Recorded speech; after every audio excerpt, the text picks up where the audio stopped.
everybody. Hello and welcome to beautiful Thomas More Stadium here in sunny Florence, Kentucky for the three-game series between the Florence Yawls and the visiting Windy City Thunderbolts. You're listening to Florence Yawls Baseball on the Frontier League Network, powered by HTN, as well as the Florence Yawls Radio Network on our YouTube audio stream. Rory Tettemer alongside Ben Howard, pleased to join you here on what is a beautiful $2 Tuesday at Thomas More Stadium. The sun is out, the sky is clear, and the Yawls are riding a three-game win streak into the series against the Florence Yawls. Ben, how are you?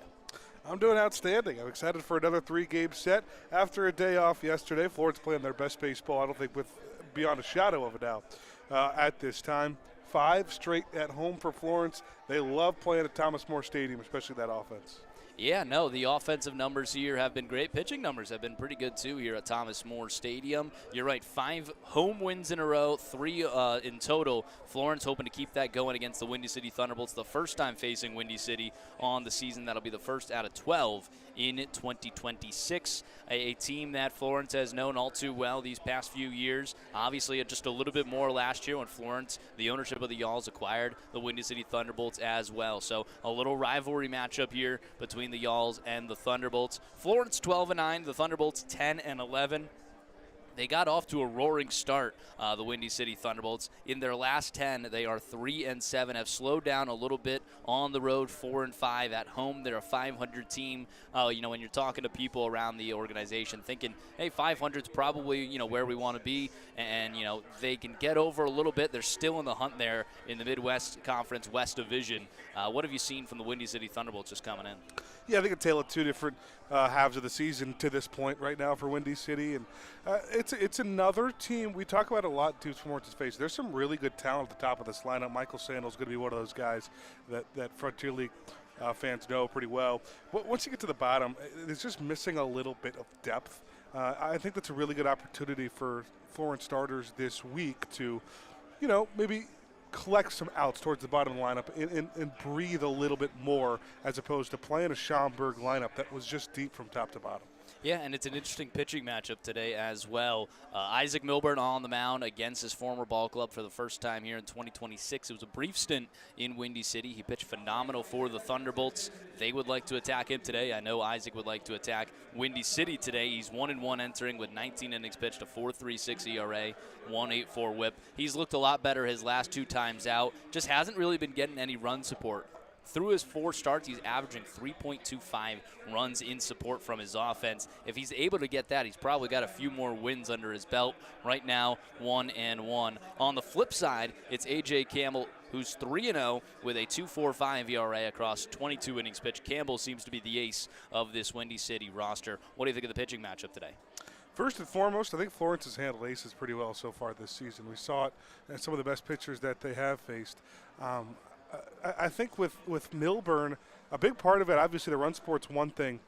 He has really struggled to keep guys off the base paths, but he's really been able to limit the damage for the most part, especially in those last couple of starts. A lot of different Florence starters have been coming along as of late. I think Milburn's kind of the top of that to become the guy that we know he could be.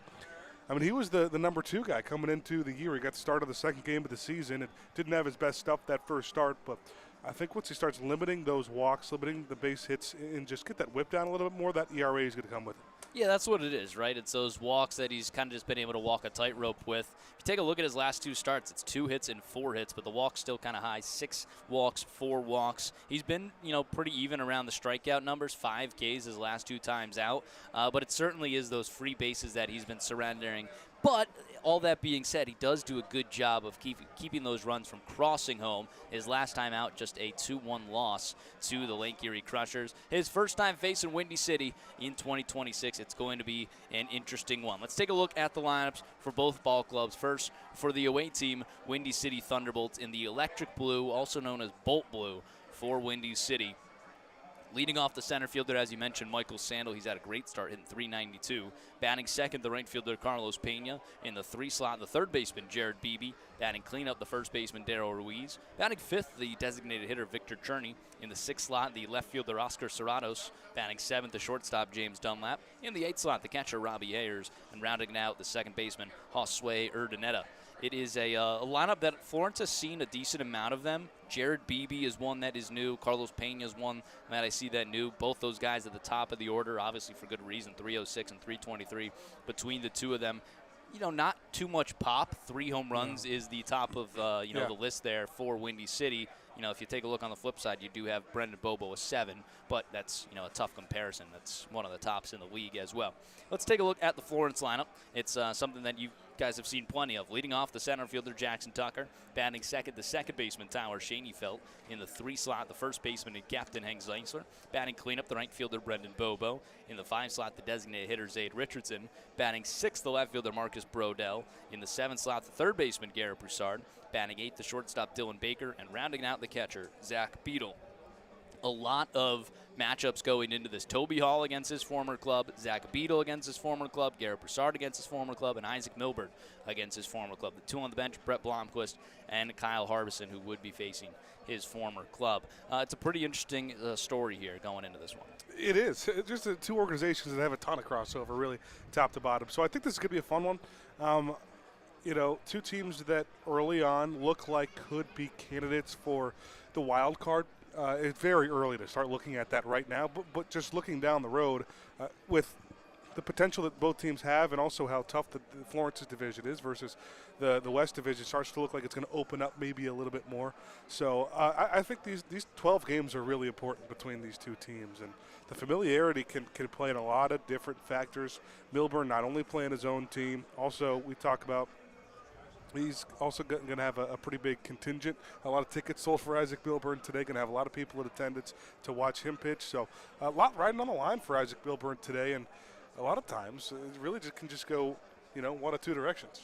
Yeah, on the flip side, it's also some more crossover. The hitting coach and assistant coach for the Windy City Thunderbolts, Brian White, that's the former field manager for the Florence Yalls even years before I was there.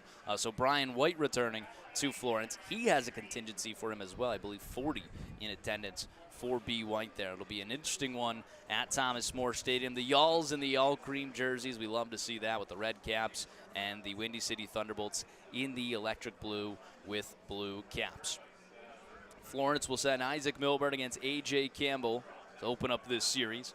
Tomorrow it'll be Zach Westcott against Kevin Figueredo, and rounding it out will be the left-handed pitcher Liam Alpern and Dante Maeda on June 4th on Thursday for the 3-game series between the Windy City Thunderbolts. I guess some other action that happened. Landon Lowe released from this Florence roster, and Florence brings in a relief pitcher in Nathan Lawson. We'll talk more about that as this game goes on. The Yalls are heading out onto the field, and we're getting ready for the national anthem. We'll take a break here on the 50 West Brewing pregame show, and when we return, we'll have the first pitch. Don't go anywhere. More Florence Yalls baseball coming up.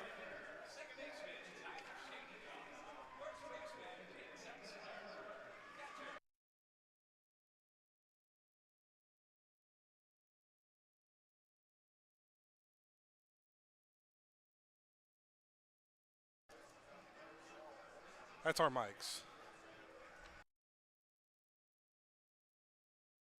Crowd mic must not be on at all.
Lovely, lovely rendition of our national anthem. We're ready for first pitch at Thomas More Stadium. A beautiful 2-hour Tuesday. The sun is shining down. The skies are clear.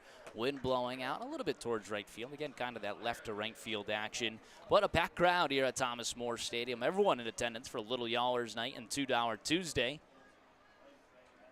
Florence riding in hot after a 3-game sweep of the first-place Schaumburg Boomers, still in first place, and that's kind of got to do with the recent slide from the Windy City Thunderbolts, just 3-7 in their last 10 after a roaring start to open the season. Isaac Milburn hoping to chase that slide down and take advantage of his former ball club. Yeah, early in the account is going to be everything for Isaac Milburn. Can he get up on batters? And again, it hasn't been the hits, it's been the walks that have been the issue for him. But he's been really good as of late. I'm excited to see him. It seems like there's no doubt that every start that he has, he just gets better and better in each of the first few. Yeah, it'll be fun to see. You know, he's hoping as well to keep those walk numbers down and not have to walk such a tightrope. But like I said, in the Fifth West Brewing pregame show, he's done a great job of keeping those runners that get on base away from scoring. First three he'll face for the Thunderbolts: Michael Sando, Carlos Pena, Jared Beebe. You mentioned it. It's a talented top of the order for the Thunderbolts. All three of those hitting above 300 with double-digit RBIs. Darryl Ruiz, also a very talented player. The average might not show it right now, but last year was hitting well above 300 every time he faced Florence as well. Yeah, and again, I think that some of the numbers are inflated a little bit because of the rough, past few days for Windy City. It's kind of been everything. When you look at the last 10 games, it's not just been the offense struggles. There's been some starting pitching struggles. They're still shuffling some things around to find their 5 in their starting rotation. But the offense has definitely been one that it was great when they were playing well, and it has struggled recently. We're ready for first pitch here at Thomas More Stadium. Again, the Y'alls in those all-cream jerseys with red caps. And the Windy City Thunderbolts in their new brand electric blue jerseys, the electric blue pants, and the electric blue caps. Apparently it's called Bolts Blue. Bolts Blue. It's the official name for it. It's a nice jersey, I do got to admit. Middle of the rubber. The lefty Milburn, first pitch, misses inside at 90 miles per hour. We're underway here at Thomas More Stadium. 6:54 for the first pitch.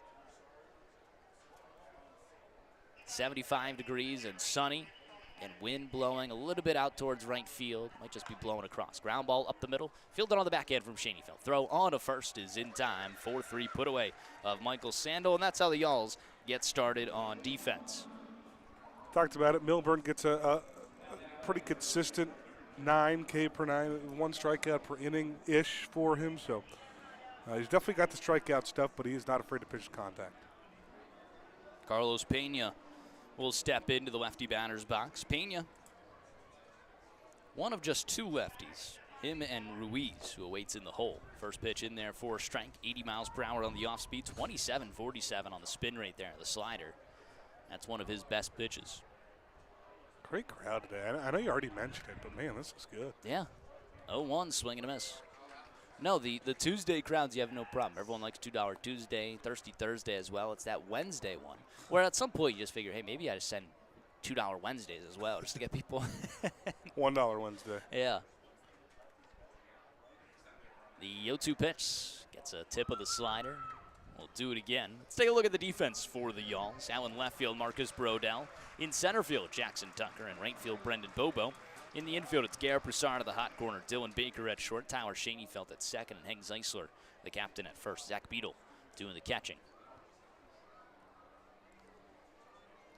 The 0-2 from Milburn. Slider grounds it softly over towards the shortstop. Baker gets it. Throw on the run is in time. 6-3 on the put away. That's a scoop up by Hank Zeisler. Always brought to you by Can You Dig It RC. Can you dig it too? Visit Can You Dig It RC in Erlanger for hands-on remote-controlled construction and 4x4 rock crawling fun. Visit us in-store, book online at CanYouDigItRC.com. I like that play for Baker. It wasn't perfect, and it wasn't really pretty. He had a bobble at first, and it took him a minute to get it out of his glove, but stayed really calm, realized how much time he had. Brings up Jared Beebe in there for a strike. It's been a good start here from Milburn, getting ahead with first pitch strikes. I always figure that's the key for any pitcher. Yeah. Always keeps the batter honest. Here's the 0-1, misses outside. It's got a slip on that slider, it looks like. That was 79 missing way outside. 79 is pretty good for a slider. It was just flashing at 80 last at bat. Wines delivers the 1-1 slider, misses upstairs. That one had a little bit more bite on it. 2-1. Straight up defense for Florence. Top half of the first inning. Game 1 of the 3-game series between the Yalls and the Bolts.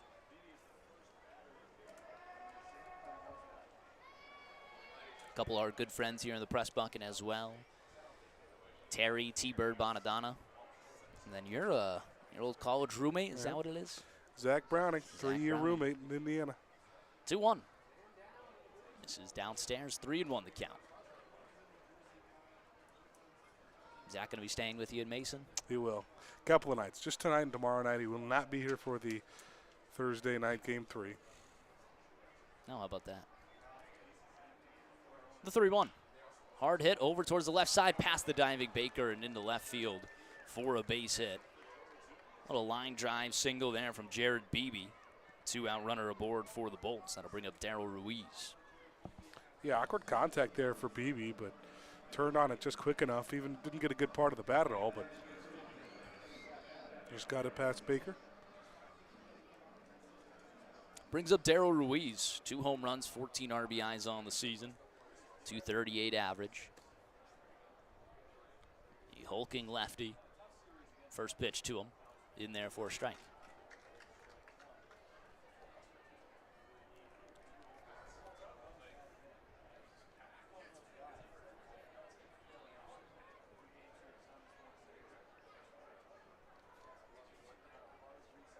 Here's the 0-1. This is outside.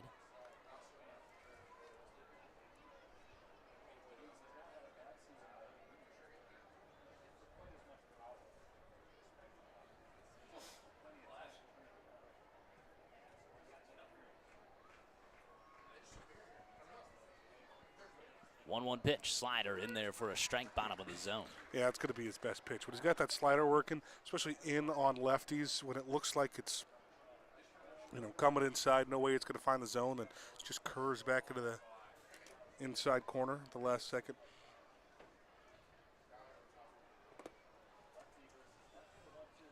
One-two, fouls it away down the third baseline.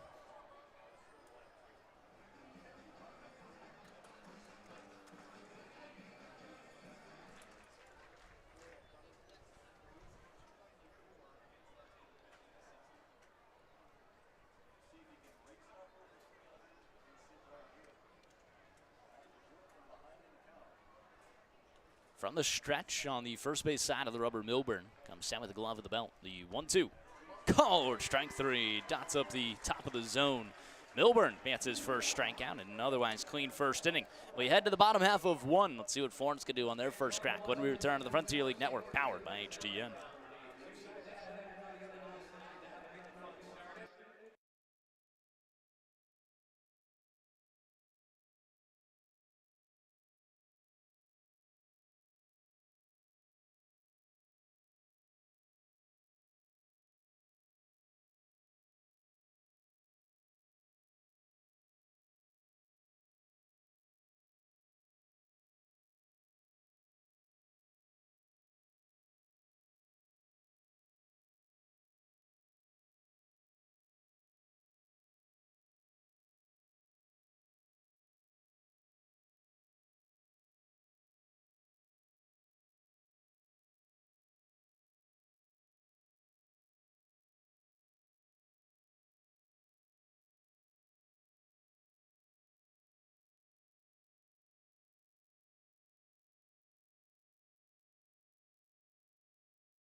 Bottom half of the first inning always brought to you by Heritage Bank. At Heritage Bank, we believe your money should work as hard as you do. Proudly local, fiercely dependable. That's the Heritage difference. Visit heritagebank.com or stop by a branch near you today. Jackson Tucker watches the first pitch miss outside. A.J. Campbell on the mound for the Bolts. Tucker, Shaney, Felton, Zeisler, the first three to face A.J. Campbell, the talented right-handed pitcher for Windy City. Coming today with a roaring start on the season. As Tucker ropes that one down the left field line, over towards the left fielder. He misplays it. It goes all the way to the wall. On the way to second is Tucker with a leadoff double. Oscar Serratos came in and went over his head. Off the bat, it looked like he was hanging up to just land pretty much exactly where Serrato was depth-wise. Yeah, him coming up, I think, was just a little bit of a mistake. He overplayed it. I don't think wind had too much to do with it. I just think it's a simple misread off the bat. And Jackson Tucker is not the man you want to put on the base paths. No. I'll tell you what, though, I mean, you could say Tucker gets a little lucky there with the misplay. That's a hard-hit ball that happened to be right at him. That's 97. Yeah. 97. I thought it was going to drop, actually, in front. Yeah, I thought there was a chance. Yeah, it just kept going. Shaneyfeld shows bunt. It misses downstairs. A.J. Campbell 3-0 with a 2.45 ERA. Isaac Milburn 1-1 with a 4.26. Some talented pitchers in our matchup today. Shaneyfeld, the lefty, as the third baseman, BB, comes in. The 1-0, he shows bunt, puts it down the third baseline, but foul. Taking a look at the Windy City defense, you just saw Serratos in left field, Sandel in center, Pena over in right, BB at third, Dunlap at short, Urdaneta at second, Ruiz at first, and Ayers behind the plate. A 1-1 count to Tyler Shaneyfeld with a runner on second. The 1-1 pitch is in there for a strike at 89. Shaneyfeld showed bunt, but pulled back. Caught all of the zone. You're right, this is a very good crowd. Caught me off guard a little bit. I knew Tuesdays are good. I mean, look at the concessions line. Yeah. I think is one way. Oh, my. That's a $2 Tuesday for you. Little 1-2. Shaneyfeld skies it out towards left field. Redemption for Serratos, working towards the line. He makes the grab. Just drawing a throw is Jackson Tucker. Fly out to left for Tyler Shaneyfeld for out number one. That'll ring up the captain, Hank Zeisler. Here's where it is. First inning production has been something that Florence is no stranger to it. It's because of, first inning production from guys like Zeisler and Bobo. Hank Zeisler enters today with a .385 average, .473, .551 slugging. 3 home runs and 18 RBIs. Even then, Zeisler, back-to-back games, was over. Yeah. And that last series. That .385 has really come down, actually. Yeah. Which is odd to say, just because he was hitting 400 plus. But yeah, the last 2 games weren't the best for Zeisler. Ends up 2 for 12 in the series with 2 RBIs, 3 runs scored, a walk, and 4 Ks.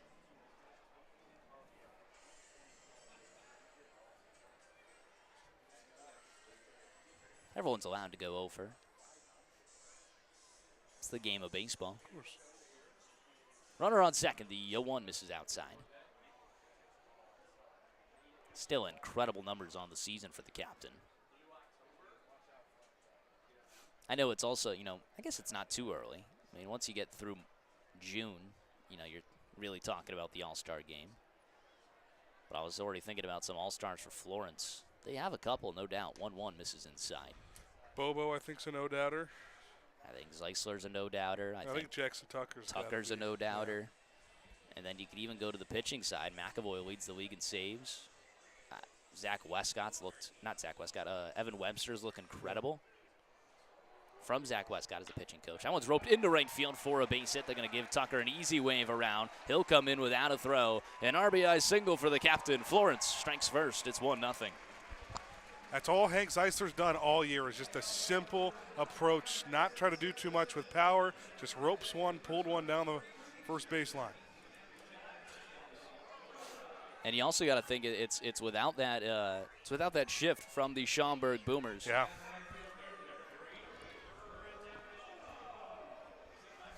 They were, it's about as exaggerated as you'll get. They didn't actually had it more on Bobo than Zeisler. Zeisler definitely had the shift.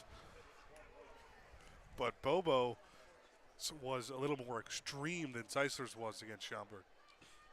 Here's the first pitch to Bobo, misses outside.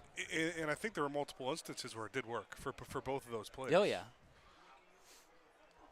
You didn't see it as much with Schoenfeld or Brodell, the other two lefties in the lineup. Yeah, but no, they were certainly using it against Zeisler and Bobo, and I wonder if more people try to use it if they, Schomburg gives them the success. Yeah. Of course, Schomburg obviously got swept in the series. That's true. So you can't say it worked too well. Bobo still had an incredible series, raised his average up to 337. Bobo just hits the ball in the air. Base hits don't 1-1 fouls that away. clear anyone in the infield for him. We were mentioning the splits from A.J. Campbell on the mound. He's definitely harder against lefties. It's reverse splits for Campbell. Don't see it a whole lot. That one misses outside, 2-2. But if you're looking at Campbell against lefties, 11 2/3 innings pitched, a .77 ERA with an 111 batting average against. The lefties hitting just 111 entering the series against them. Here's the 2-2 as Bobo ropes that one high and deep, but way foul. Well, ideally, or if you're a Windy City fan, you like that because, Florence, two best hitters being Bobo and Zeisler. Richardson's great as well. Yeah, just as a righty. Just as a righty. Zeisler already with the single. The 2-2 to Bobo. He fouls it away to stay alive. Spoils off a good off speed. Y'all's on top 1-0, bottom of the first. A leadoff double from Jackson Tucker and an RBI single from Hank Zeisler. One away. 2-2 from Campbell. Misses downstairs, swallowed up by Ayers behind home plate.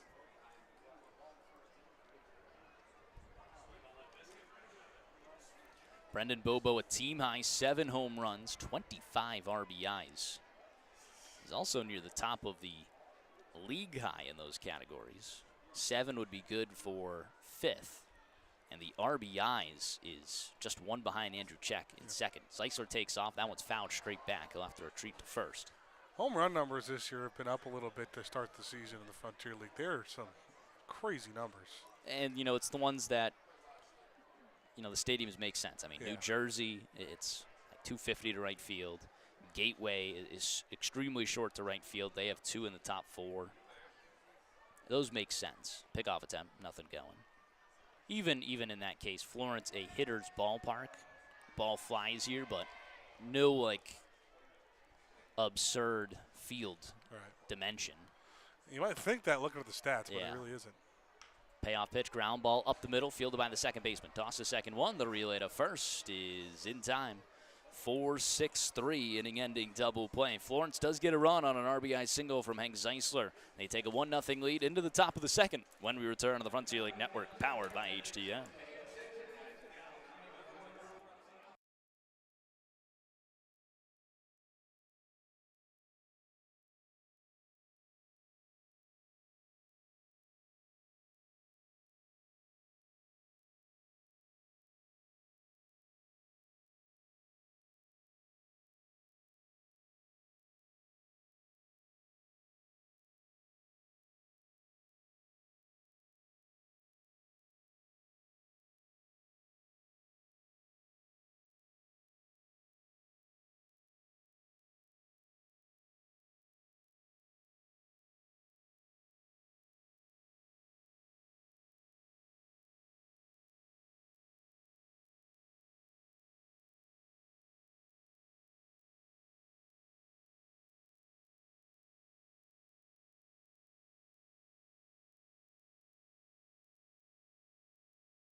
Top half of the second inning always brings us our umpire intro, brought to you by Pella Window and Door. Pella Window and Door, looking for a clear view of every call. Trust Pella Window and Door, bringing you replay-worthy clarity and craftsmanship you can count on.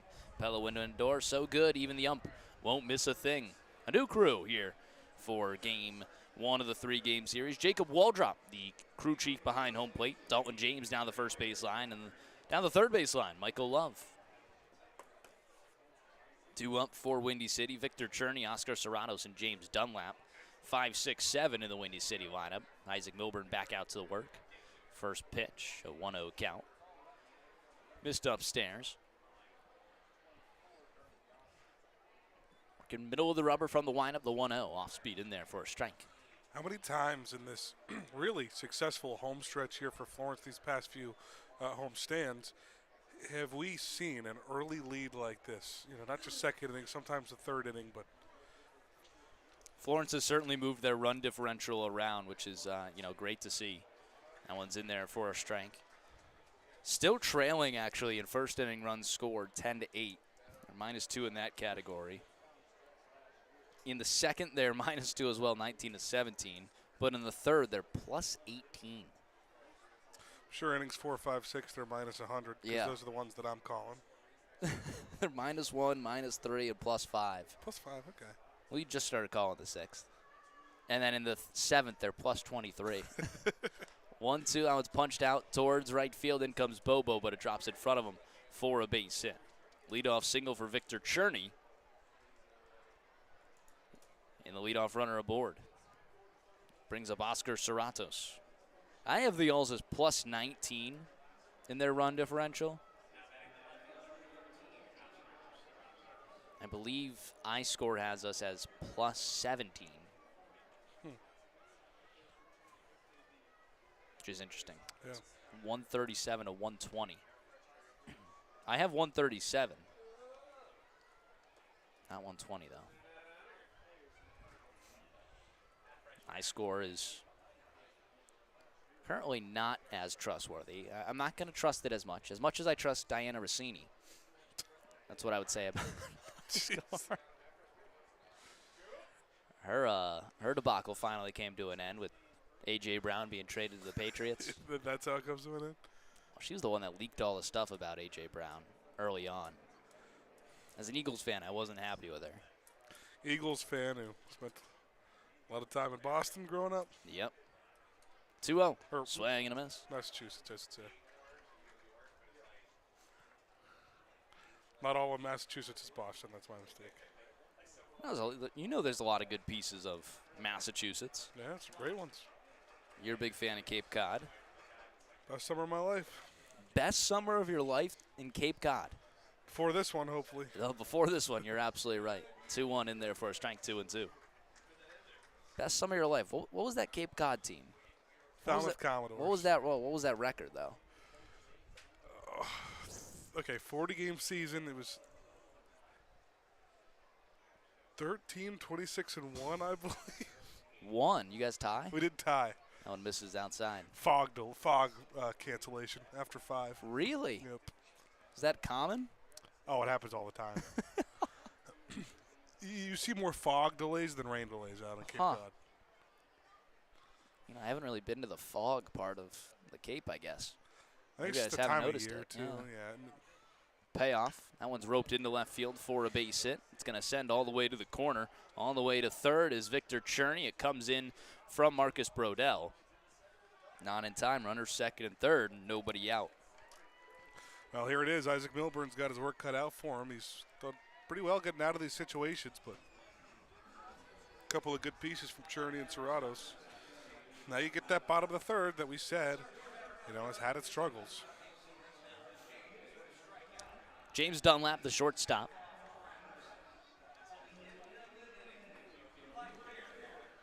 Florence going to bring the corners in. Middle infield a little bit back. Y'all's with a 1-0 lead. Here in the top half of 2.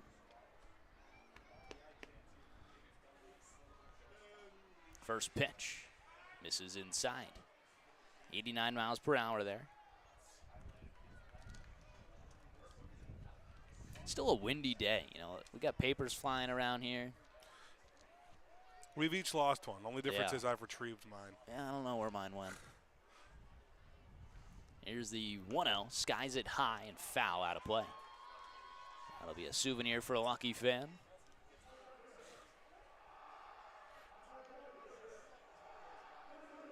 The tough thing is this awning is where things just go to die. Well, it's like the Bermuda Triangle. You It put is. something out there, You're right. and you don't got a good chance of getting it. Besides the crowd mic. Crowd mic always comes back. The 1-1 ropes it down the third baseline, but foul.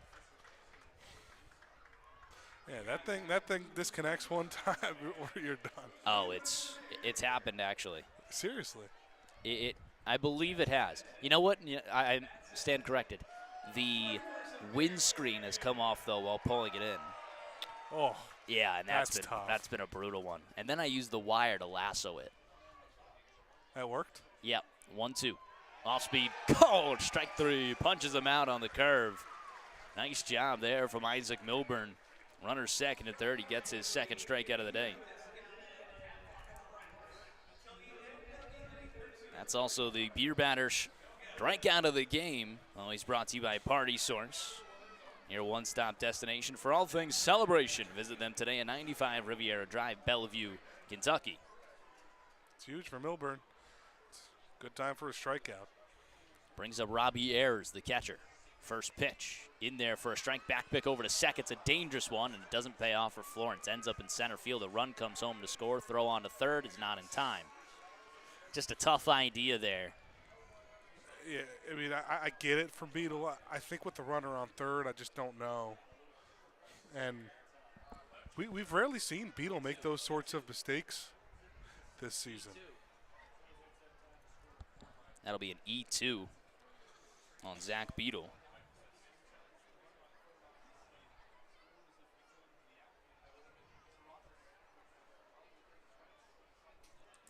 That error always brought to you by GP Editing. Don't make any mistakes with GP Editing. Call Greg Peterson today at 513-512-0300.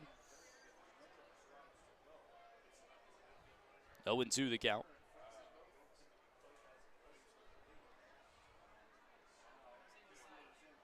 0-2 pitch, swing and a miss. Good afternoon, good evening, and good night.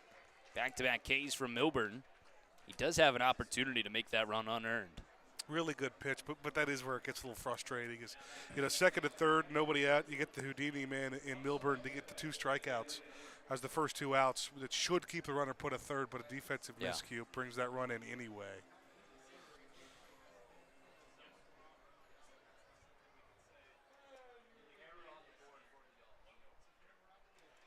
First pitch, grounder over to the left side. Dylan Baker has it. Throw on to first is in time, and that will end the inning. An unearned run comes in to score for Windy City. We head to the bottom of the second. It's a 1-1 ball game when we return on the Frontier League Network, powered by HTN.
Bottom of the second, always brought to you by Thomas More University, our scoreboard partner, Thomas More University. There you'll be able to take your life and your career as far as you want it to go. Apply or donate today at thomasmore.edu.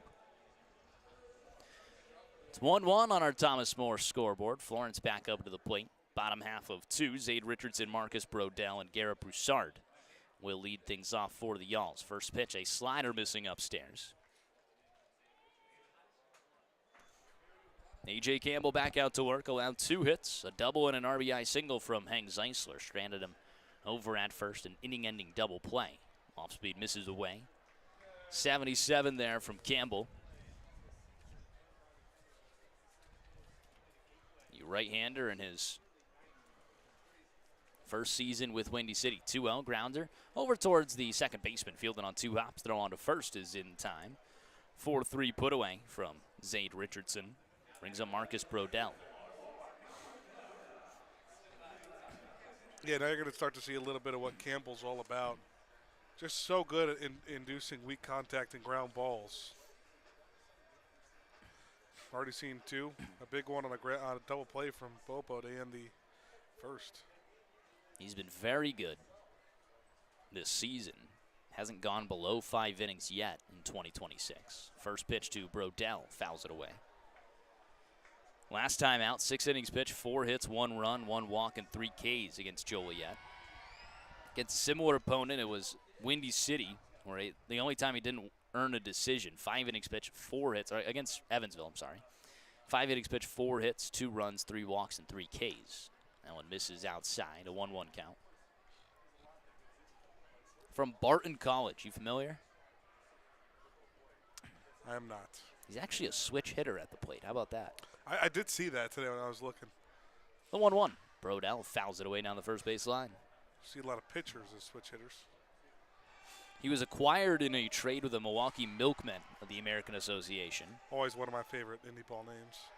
Was in exchange for a player to be named later, August 22nd or April 22nd. Just 2 years in college at Division II Barton College. 1-2, misses outside. Combined 9 and 6 with a 3.99 ERA.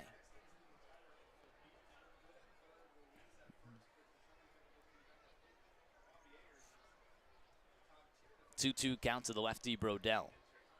Straight up defense for Windy City. The 2-2 pitch. Brodell cranks it high and deep towards right field. Way foul. But that one had a lot of juice. 105 off the bat. Yeah, Brodell got all of it just early on it.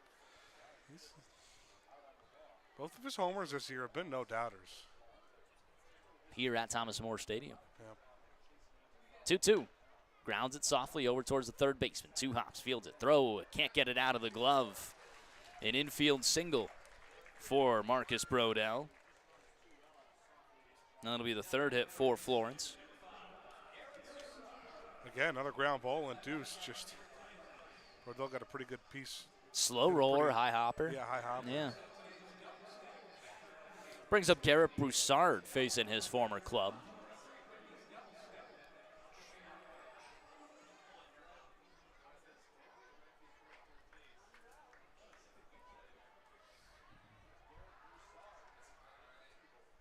First pitch to Broussard is in there for a strike. Without a doubt, Garrett Broussard's got to be happy to be playing in Florence. At 329 here. Yeah. 402 on base, 487 slugging. Showing some of those stats that we saw in his last couple of years of college at Utah Valley. 0-1 to him, misses outside. Fastball there at 89 from Campbell. Not a flamethrower. It's a good mix of pitches. Off speed in there for a strike, a front door slider to Garrett Broussard that backs him off the plate. That was really pretty. As he calls time, yeah, it did connect there. Just kissing the zone on TrackMan.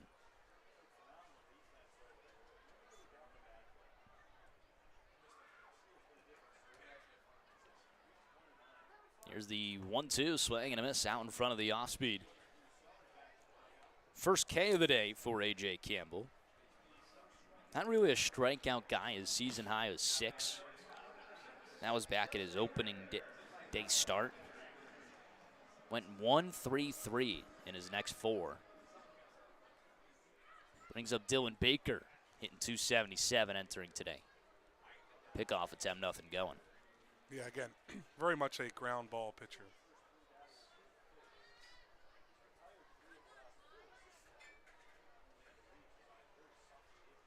Swing and a miss there from Baker. 24.99 on the spin rate from the off speed.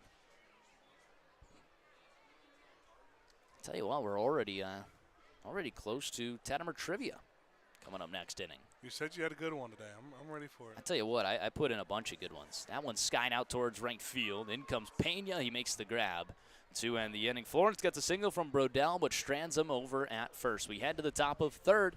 It's time for Tettemer trivia when we return to the Frontier League Network, powered by HTN.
Top half of the third inning always brought to you by the Roar Agency, located in all 50 states across the nation. Feel the Roar difference of Roar Insurance. Visit us today at roarins.com. A 1-1 ball game as we enter the top of 3. That one skies out towards right center field in for a base hit. Florence and Windy City tying up at 1. That'll be a leadoff single for Michael Sandel. Top of the order gets things started for Windy City. Yeah, probably not going to keep Sandel off the base paths all day long. Another guy who can run well, too, though.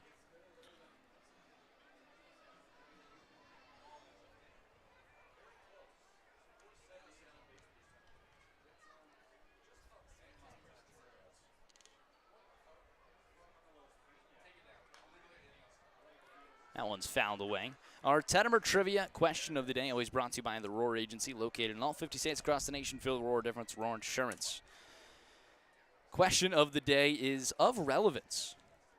The way it works on Tettemer trivia, I read a question top half of the third, give you guys the answer in the bottom half. You have the opportunity to play along. Head on over to Twitter. It's rtettemer9 or Florence_Y'alls. Question is live. You can comment your guess in the comment section. I will shout you out here on the broadcast.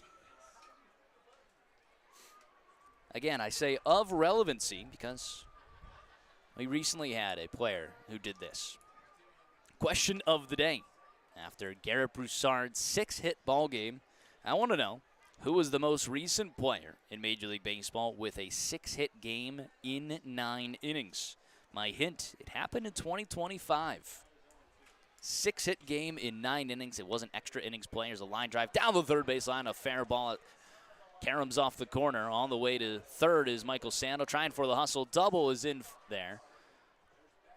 Carlos Pena, again, second and third with nobody out, and this is where Milburn was last inning. Well, it's what Milburn does. Lets guys on base and just it's a really good job of getting out of it. But a lot of times it's walks. It's not the base hits. Windy City starting to see Milburn really well right now. That's their 5th base hit of the game.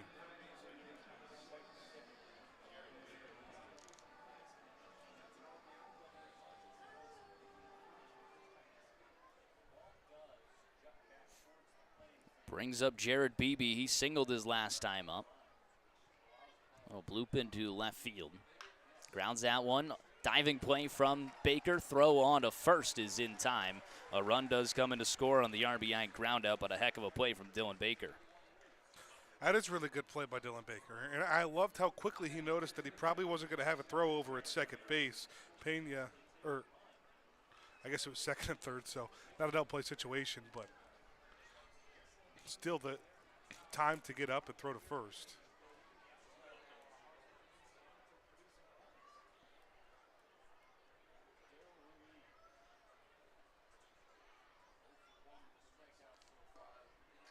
First pitch, a slider misses outside.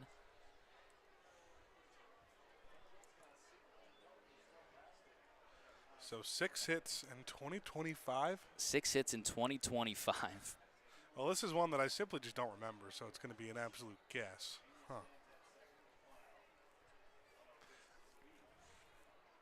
1-0, swing and a miss. I'll give you one that I can guarantee you it's not. Only one person from Max Bennett here says that is Alex Gruberman, the public address of the Gateway Grizzlies.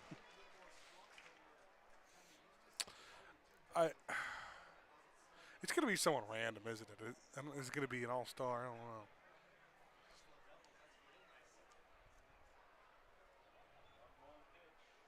know. 1-1, fouls it away.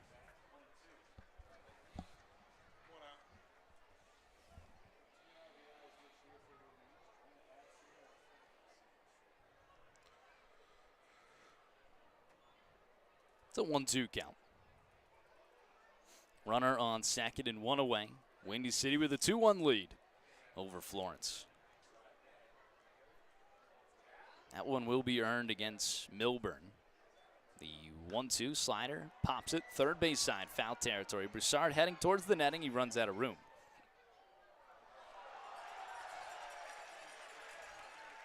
Nice play by our cam ops crew. Down the first base line. Really good job. Might have to get him. Bounce on the concourse. Yeah, bounce on the concourse. That's what we need. I don't think it's happening, Roar. I don't think it's tough. It's a tough angle for us to get one. If we do, though, I will be going crazy. You got to make the play first. Oh, you got to make an athletic play. Not only do you have to get it, you also got to be ready for it. 1-2 misses upstairs. 2-2 count. I mean, could you imagine you finally get it and then you miss a play? You would never forgive yourself. If it goes in and out of my hands. Because you're never getting that again. I tell you what, I was happy last year. I got a ball from Edmundo Sosa. I mean, he tossed it perfectly to me, right? Good thing you weren't a first base umpire. Yeah. Punches that one out towards left field. Brodell comes in, now goes back. He misreads it. It goes off the wall. A run will come in to score. The throw goes to second. Shaney felt tag applied. In and out of his glove. Another misread in left field. Now one for both ball club. That gives Windy City a 3-1 lead. Yeah, Brodell came in very similar to what we saw in the first inning from Serratos for Windy City. I'll tell you what, though, 2 of the last 3 games, there's been some misplays in right and left field. 2 games ago, it was both right fielders for both teams that had a misplay. Today, now it's both left fielders that have a misplay. So, I don't know, something about that sun. Is the sun even over, pointing in that direction? That one misses away. Now the sun is in the way of Bobo, it should be. Yeah. Pointing towards right field as the shade starts coming through. I don't know, and the wind's like not pushing out that way, so it's just might just be some misreads. The 1-0 off-speed swing and a miss. Either way, it's the 5th hit or 6th hit against Isaac Milburn. They've seen him early and often. A 3-1 Windy City lead with a runner in scoring position and 1 away. Victor Cherney, the batter, the 1-1. Off-speed misses outside.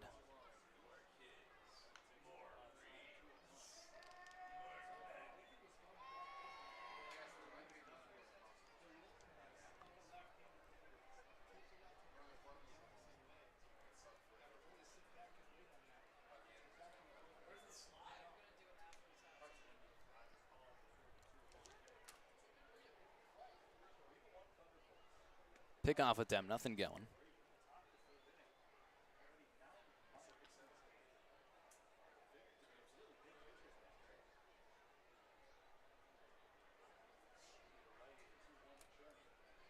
Two one, swing and a miss, top of the zone. 2-2. We had talked about how we feel like Milburn getting ahead of counts early, throwing first pitch strike was going to be huge for him. He's actually done that pretty well today. It's just he's hung a few too many pitches. So any comments on this Tettemer trivia? Ground ball over towards the third baseman Broussard. Looks the runner back at second. Throw on the first is in time. A nice play there from GB at the hot corner. I don't really have any logic. Again, I just simply don't remember it.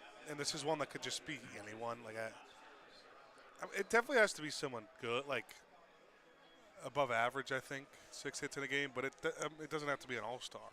I can tell you what, that logic's wrong. And I'll tell you why I'm going to give you that hint, because there was one for the Reds in 2025 that was just absurd. 6 games? A 6-hit game for the Reds. Reds. Oh, gosh, I have to get this.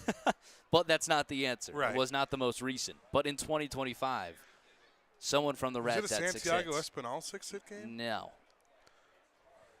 Who in the Reds had 6 hits last year? And it is completely absurd. Let me see if I can even. Have you heard of the name before? Yeah.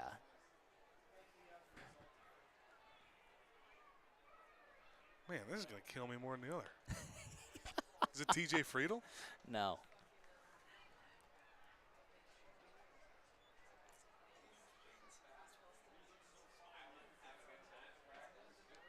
Okay, it's got to be that Orioles game from early in the year last year.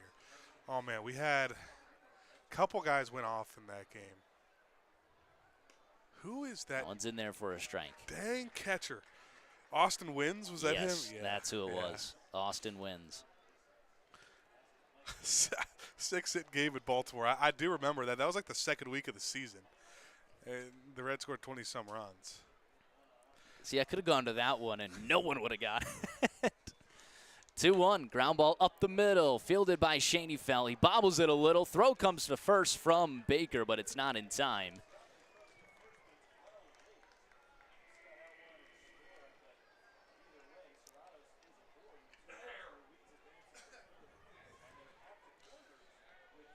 That'll be in E4. Tyler Schoenfeld. Oh, a tough play up the middle. It is a tough play, but it's one that Schoenfeld, especially someone who we know can play really good defense. 3-1. Windy City lead with runners at the corners and 2 away. It's James Dunlap. Struck out looking his last time up. Soft serves that one out towards right field. In comes Bobo. He's not going to get there. A run comes in to score. On the way to third is Serratos. That'll be an unearned run against Milburn. Yeah, 2 unearned on a couple of different errors, and then one of them, a run came in when Marcus Brodell misplayed a ball over in left field. Beadle will come have a chat with Milburn.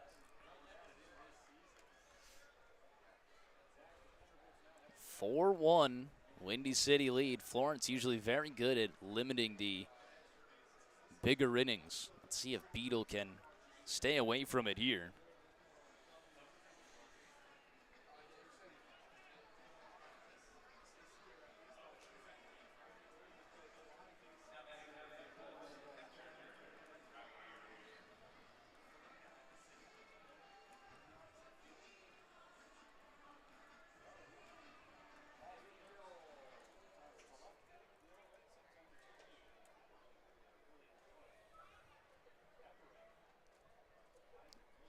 First pitch to Robbie Ayers. He skies it high and deep out towards left field. Brodell all the way to the wall. He leaps and can't get there. A 3-run shot in a nightmare inning for Isaac Milburn. That makes this a 7-1 ball game. Again, those are going to be all unearned. 2 to Milburn. Costly defensive mistakes, a couple in the first few innings, something we just really hadn't seen the last few games. Just breaks this one open. Yeah, it's definitely a game breaker right there. Now 7-1, Windy City. Florence hasn't been down this bad in quite some time. Yeah.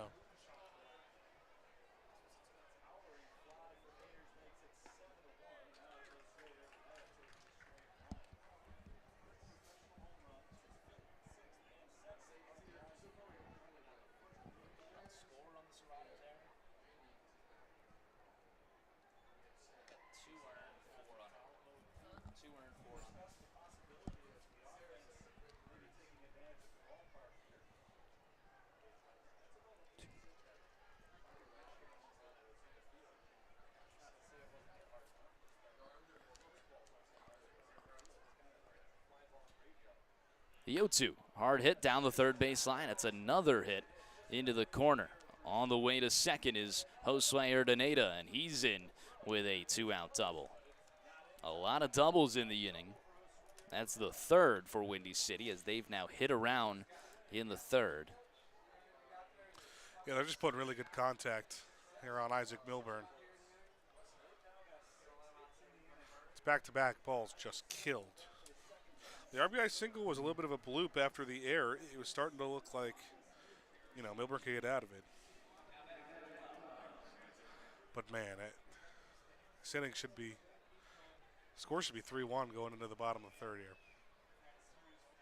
First pitch in there for a strike.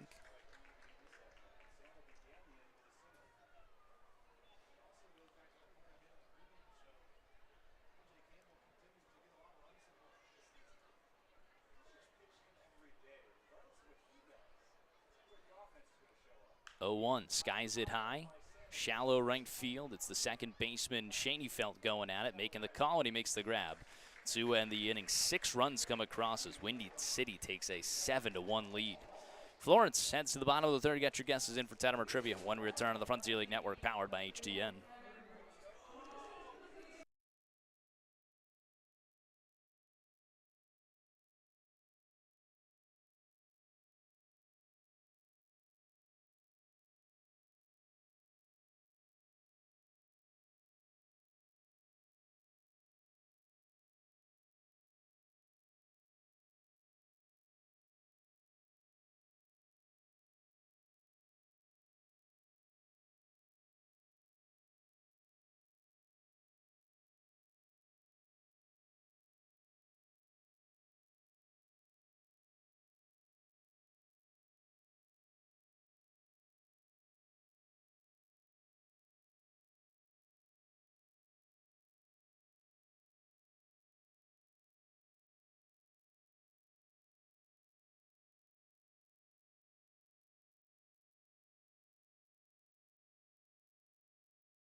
Bottom half of the third inning.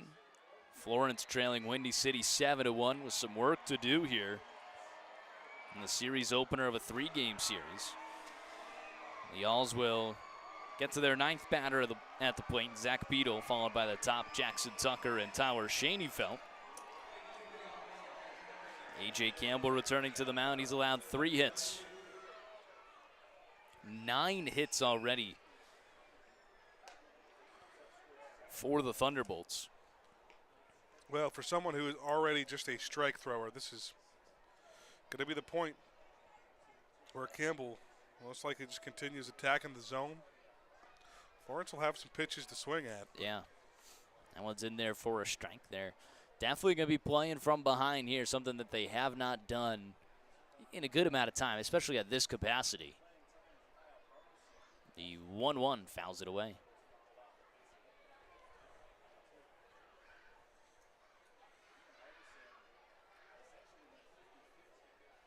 Yeah, you probably got to go back to that first game of the Saturday doubleheader last weekend against Down East. Not this most previous one, but one before that. The 1-2. Called. Strike 3. Dotted up the outer half. Second K from A.J. Campbell. He's put away both former Windy City Thunderbolts and Broussard and Beetle. That's just a really good location on that outside corner. Does look like a good call on track, man.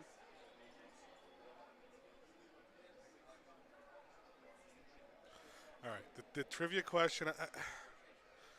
I just got to do what's speaking to me. I feel a Diamondback. Do I go Corbin Carroll? Do I go Cattell? Do I go Geraldo? I just am feeling Corbin Carroll. You're feeling Corbin Carroll in 2025, a 6-hit game. Literally no reasoning behind it. Tucker skies it out towards center field. Sandel on the run in the gap. He makes the grab for out number 2. Other than the fact that you said it was somebody actually good and not Austin Wentz. 2 away. It's Tyler Schoenfeld coming to the plate. Let's get to our guesses. Rich Tettemer said Luis Arias. Cam Beatty said Nick Kurtz. Vlad Johns said Nick Kurtz. You're saying Corbin Carroll. Jacob Brown said Aaron Judge. Carter Cousins said Trey Turner. From the stretch, the off-speed misses outside. We do have a correct answer in the chat. The last player to have a 6-hit game in Major League Baseball history. It's happened actually a decent amount of times. The last one to do it, July 25th, 2025, for the apparent Sacramento Athletics. Young Nicholas Kurtz, the rookie, had a 6-hit game where he also had 3 home runs, or 4 home runs.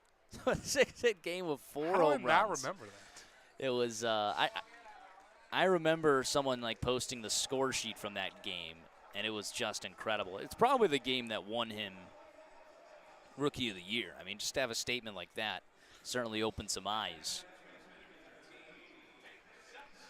A walk to Tyler Schoenfeld puts a runner on first.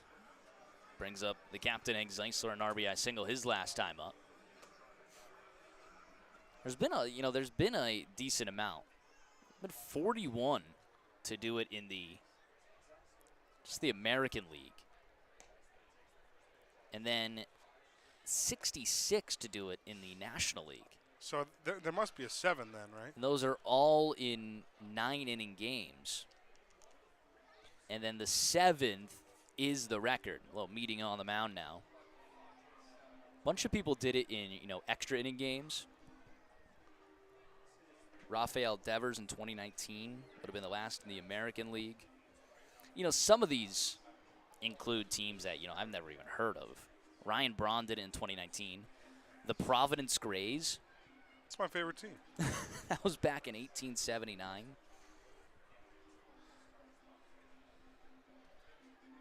The Buffalo Bisons. Now, you used to be a big Worcester Ruby Legs fan, right? They were the biggest rival of my favorite team. I cannot believe you would mistake that.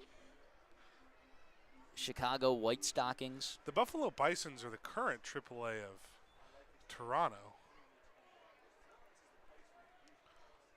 The Boston Bean Eaters back in 1881.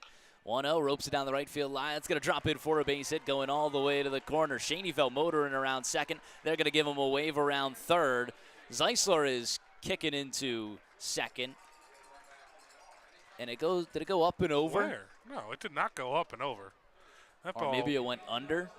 Had to He be got under. trapped under the fence, and they call it a ground rule double as Cheney felt. We're not even going to appeal here? Yeah. Retreats. I don't know if we got a replay on that. I don't know if there is one where it shows the corner. I got stuck between the door and the fence. I don't know.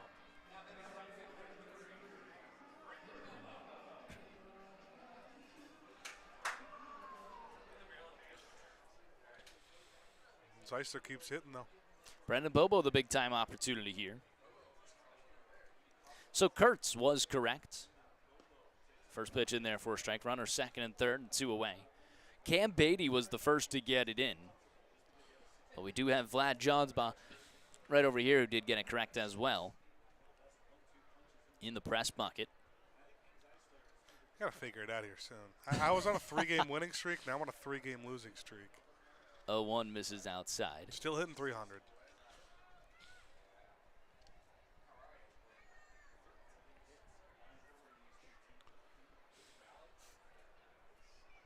A 1-1 count to Brendan Bobo. 7-1. Windy City leads. The 1-1 pitch fouls it away. Bringing in 2 runs here would certainly help. You know, as much as Florence would like to get it back in 1 inning, chipping away at it also works.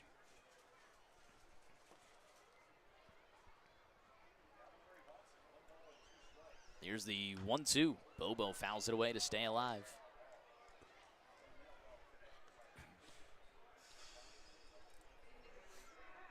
I can tell you who the oldest to have a 6-hit game was Cal Ripken Jr. at the time, 38 years old and 293 days when he had a 6-hit game. That was the oldest in Major League history.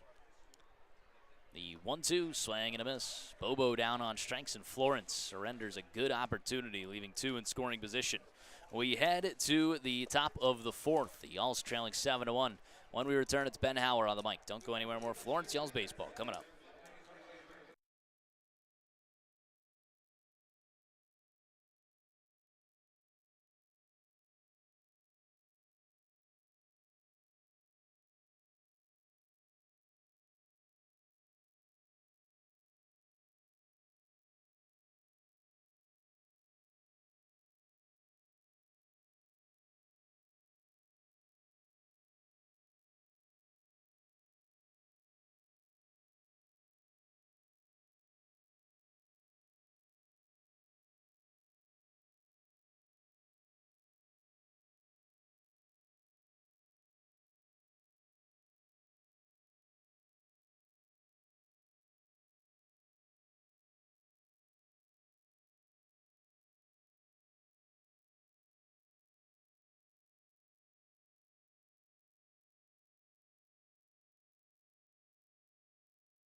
Windy City up big on Florence for the first time here at home in a little bit. 5-game win streak for Florence at Thomas More Stadium.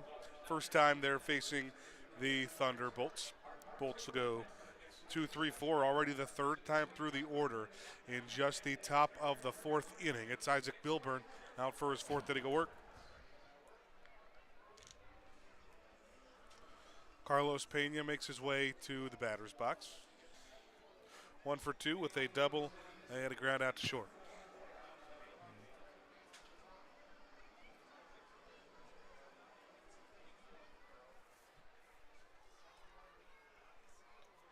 (7-1) Windy City lead. Also out hitting Florence 9-4, but the couple of errors both belong to the Y'alls. Also a misplayed ball in left field too that occurred last inning. First pitch in there for a strike. Beautiful curveball from Milberg. We haven't seen that curveball a ton this game. I was going to say, I think they're also, on his slider. Which I guess we spoke too soon. We were talking about how it looked really good in the first inning. Follows up with a fastball up high to Pena. One of the few guys on this Thunderbolts team played his college ball at Indiana State. Despite the mid-major nature, Indiana State has been a very good college baseball program over the last 5 or so years. Milburn lands one on the inside corner. Made it to the Super Regionals a couple of seasons ago, hosted a regional as well. They were a legit contender, and probably at the time for those couple of seasons, the best mid-major in all of college baseball. Swing and a miss. Pena's down on 4 strikes. Milburn doesn't have a ton of Ks today. That is just number 4.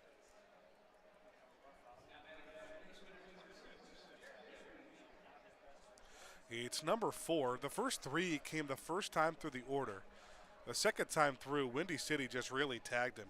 And that's pretty much whole second time through was the 3rd inning. They batted around. Sandel came up for his 3rd time.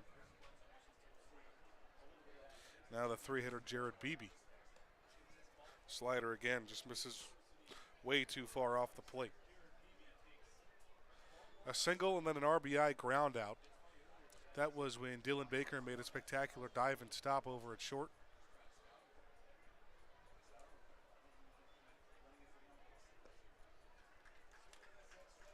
Goes slider bottom now, and BB went after it.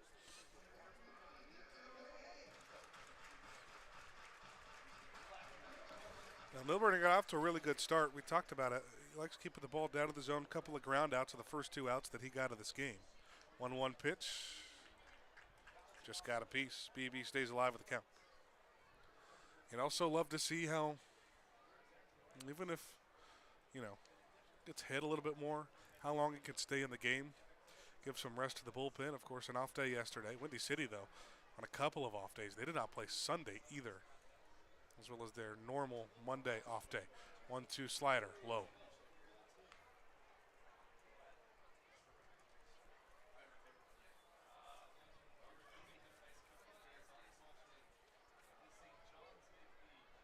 We're able to save Whitesell and McAvoy till the Sunday game against Schaumburg. Whitesell got hit around in that Sunday game, though. BB early on it, fouls it down the third baseline rather. Well, BB did spend a season at St. John's, like the Florence center fielder Jackson Tucker. Their times, though, did not overlap.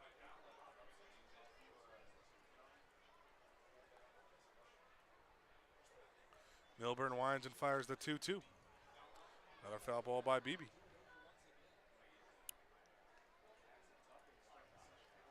Reached all 4 times in their last game on Saturday. A couple of base hits. Reached on a couple of walks, too.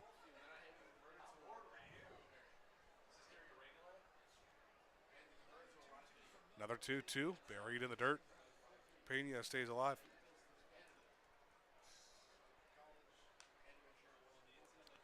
One in the second, and the rest of the 6 in the third for Windy City. Florence did take a 1-0 lead in this game in the bottom of the first, thanks to a Hank Zeisler RBI single.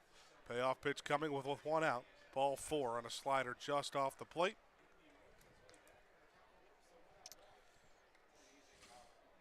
And someone who has walked a lot of batters in his first few starts just walks his first of the game here in the 4th. With 1 out, BB goes down to first.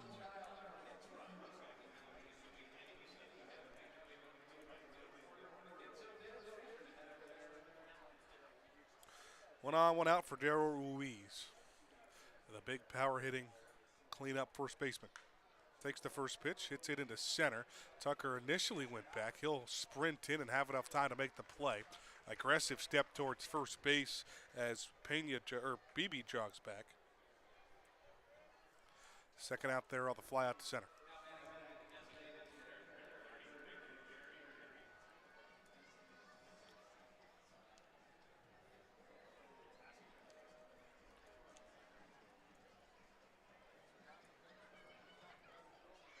In steps Victor Cherney.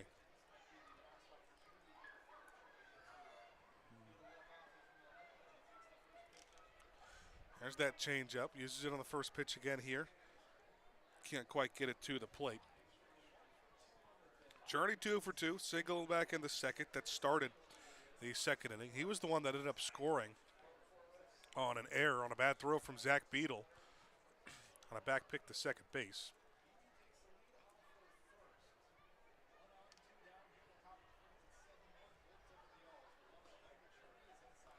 One O's to the dirt again. lot of Milburn's misses have been down in the zone today. Which is weird because when he's been in the zone, he's just left a few too many pitches up.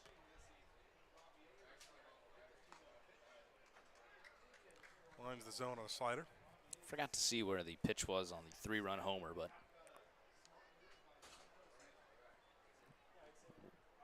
was a no-doubter.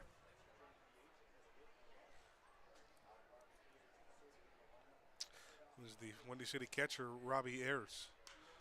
2-1 into right. Brendan Bobo, Jackson Tucker, both going over. That ball is carrying, and that's going to leave the ballpark. Victor Cherney is third of the season, and Windy City continues to pile on here on Florence.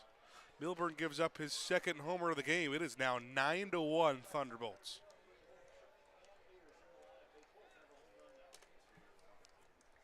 Off the bat, I didn't think that ball really had much of a chance. Florence. And we talk about Milburn leaving some up in the zone. Yeah. Cherney had to go down a little bit to get that one. It was 103 off the bat. Ended up almost 395 feet. So 9th run, 10th hit of the day today for Windy City. Still 2 outs, clean slate, nobody on base for Oscar Serratos. Reached both times today. Double and then an error to second.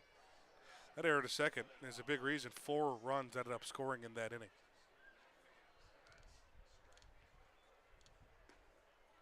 Watches the 0-1 go right down the middle of the zone. Now it's 0-2. This definitely seems like a Eddie Cafton come in and bulk relief here. Did very good his last time up. In a similar situation, it was that down east first game where it got a little out of hand early. He went 5 innings. Chopper down the third base line, a sprint over for Broussard. Throw across his body, not in time. And then, Serratos immediately goes to the ground after one little limp. I think about right when he stepped on first base, and he is down over in foul territory on the first base side.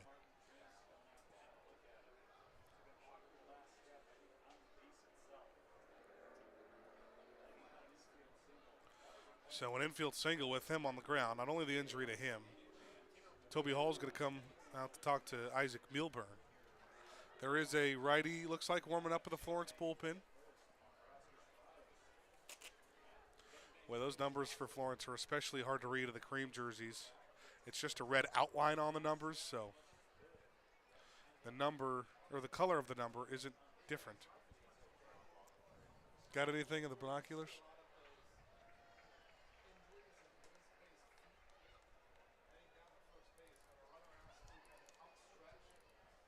It's actually the new guy, Nathan Lawson, right-handed pitcher for Florence. He's looking for some bulk innings, and it does look like that Serratos is going to stay in the game. Usually when you see the reaction that Serratos had after he got to first base is a pretty good sign that that might be it. Really acted like something was wrong, but he's going to wave off the training staff and stay in this ballgame. Milburn still just an out away from getting out of this top of the 4th inning. Already 2 across in the inning for Windy City on a 2-run home run from Victor Cherney.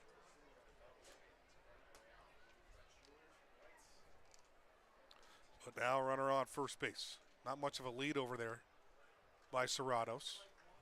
Called strike on the outside corner of the first pitch here to James Dunlap. 1 for 2 today. Strikeout looking, and then an RBI single. He was the one that immediately made Milburn pay after that error. Popped him up, right side of the infield. Zeisler shielding the sun. Shaneyfeld sprinting over. Zeisler's got it, and will glove it for out number 3. 2 more for Windy City at a 2-run home run. They lead by 8 on the Frontier League Network, powered by HTM.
Well, that's one of the biggest kids run we're going to get of the season. Lily Allers night here in game 1 of 3.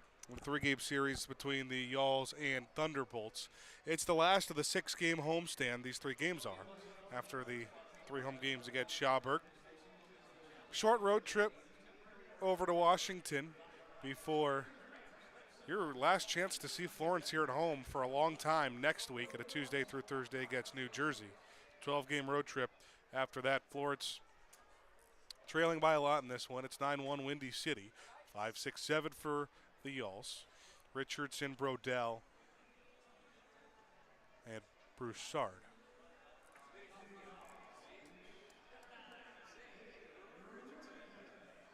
Campbell's been great today. He has given up some base hits, 4 of them for Florence.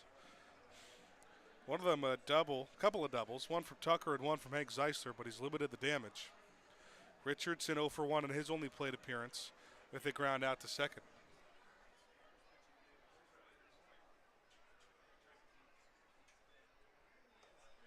Takes the first pitch at the top of the zone. Zade's got that big open stance.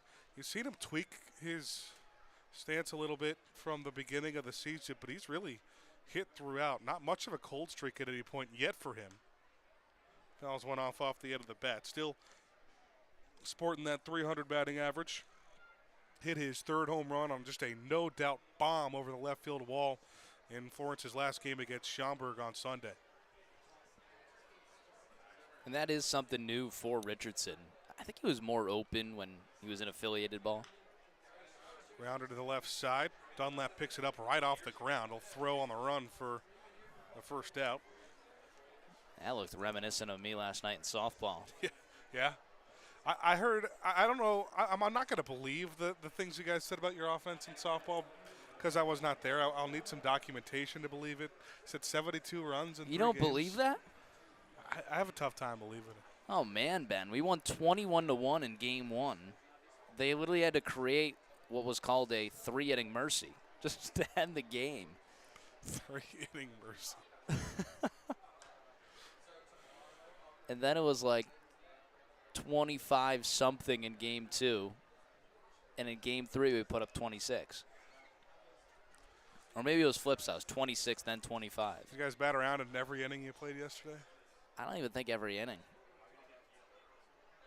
Marcus Brodell 0-1, make it 1-1 on a bouncer in the dirt. Infield single for Brodell last time.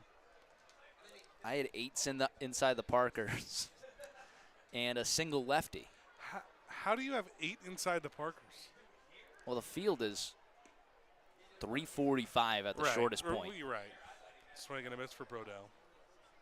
Why is the infield playing so far in? The outfield what was happening is the outfield was playing so deep, and then they would come up and they just, just wouldn't be able to make it, or I'd still hit it over their head. And it's like they never got on. I hit it to the same spot every time, or I'd split the gap. And they never made an adjustment. They couldn't. You know what? I might have to go in and manage the other team. I would like to see it. 1-2 pitch, fastball right near the zone. Brodell left it alone. Is called ball 2. Still teetering below the Mendoza line. Coming into this game, we'll see what that infield single does for him. 2 home runs and 8 RBIs on the year, though. The championship on Monday. Next Monday. I'm hearing a lot about it. Rounder to the right side. This time, no problem for Ruiz. Waves off the pitcher, steps on the mound. From the base, rather. Couple of ground outs. 3 straight retired after Campbell gave up a little bit of trouble on the base paths in the 3rd. Nothing to show for it for Florence. Just the 1 run of the first inning. They trailed by 8. Broussard comes up with 2 outs, nobody on.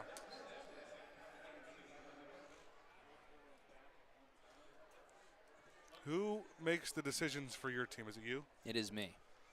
You know what? I actually enjoy it. Slider off the plate. You like playing or managing better? Oh, I like playing better. But you know what I don't enjoy? I don't enjoy some of the decisions to have to sit people because it's slow pitch softball. I wish everyone could play. Another ground ball, but another high chopper. A pick by the 3rd baseman, Beebe, and he makes a really good throw over to first base. That was a heck of a play. 3 grounders and a really good play by Beebe. 1, 2, 3 for Florence to the bottom of the 4th. They trail by 8. on the Frontier League Network, powered by HTN.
Top half of the fifth inning, we have a Lee's Famous Recipe Chicken pitching change. With the new wing coming into the game, you could pick up the best wings in the tri-state area. Lee's Famous Recipe Chicken. Lee's always fresh, never frozen. Night is done for Isaac Milburn in a game that he'll have to just quickly forget about. 4 innings pitched, 11 hits, 9 runs, 1 walk, and 4 Ks against his former ball club. Florence will turn it over to the new guy in the bullpen, Nathan Lawson, out of Western Kentucky University, making his professional debut with the Florence Y'alls, our Lee's Famous Recipe Chicken pitching change. Now, they won't come in a very high leverage situation. It's a 9-1 Windy City lead as we've reached the 5th inning. Isaac Milburn not able to make it out of the 4th. After Windy City has scored in all but the first inning so far. Beg your pardon. Yeah, right. All of the second, third, and 4th. It was a 6-spot in the 3rd that really made the difference. Not all of Milburn's 9 runs are earned, though. Correct. It should be 9 runs and I think only 4 earned? 4 of them earned. Yeah. 4 of them came after a Tyler Schoenfeld error in the 3rd. And then 1 on an errant throw from Zach Beadle. Before Lawson's going to throw a pitch, Zach Beadle out to have a chat. Typically, you see these meetings before the first batter face, maybe an equipment issue or something that Lawson wasn't aware of. He will get 8-9-1 to start, but that 8-hitter is the one who really put this game into doubt for Florence with a 3-run home run moonshot into left. And Josue Urdaneta at the 9 spot also had a double. Yeah. But no pressure situation. Can't do worse. Right. Now, just as I talk about how Florence can really take advantage against the bottom of this Windy City lineup, Ayers and Urdaneta both really good at bats. So Beadle's back behind the plate. Lawson's ready to throw his first pitch in his Florence and professional career. Working for the first base side of the rubber. It comes to Ayers. Inside for a ball. That fastball at 87 miles an hour. Nate Lawson loves his directional Kentucky. Started his first 2 years at Eastern Kentucky. First 3 years, rather, at Eastern Kentucky. Played a senior season at Western Kentucky. Western Kentucky, a little bit of a more prestigious baseball program. In the Conference USA, that's all 3 teams make the NCAA tournament. Western Kentucky made the tournament a couple of seasons ago. That was a year before Lawson got there. Jam shot down the first base line out of play for Ayers. Before that 3-run home run, struck out swinging. He had his first at bat.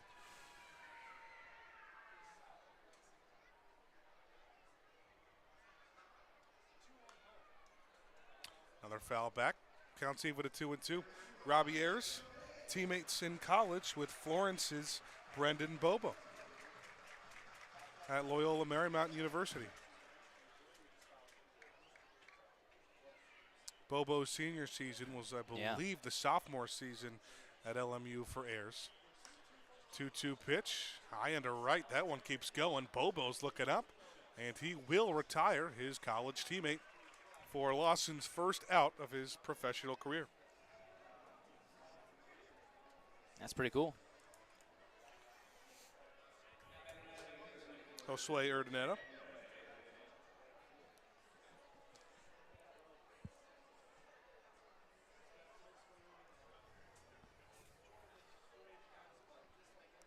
Ethan Lawson signed today. Fastball called a strike on the outer part. From Russell County. Yeah, we both talked about it. Not sure where that is in Kentucky, but it is somewhere in Kentucky. Played with the Boone Bigfoots of the CPL. 0-2 after another foul back. He had a lot of appearances for the Hilltoppers last season. Only 2 starts. And when he did start, they were more of opener type games. But he had 4 saves. That led all of Western Kentucky. Used a lot as their closer. 0-2 pitch, another pop-up, right side of the outfield. This one kind of heading towards no man's land, but Jackson Tucker's got the legs to retire him. Let me ask you this, what's a Hilltopper?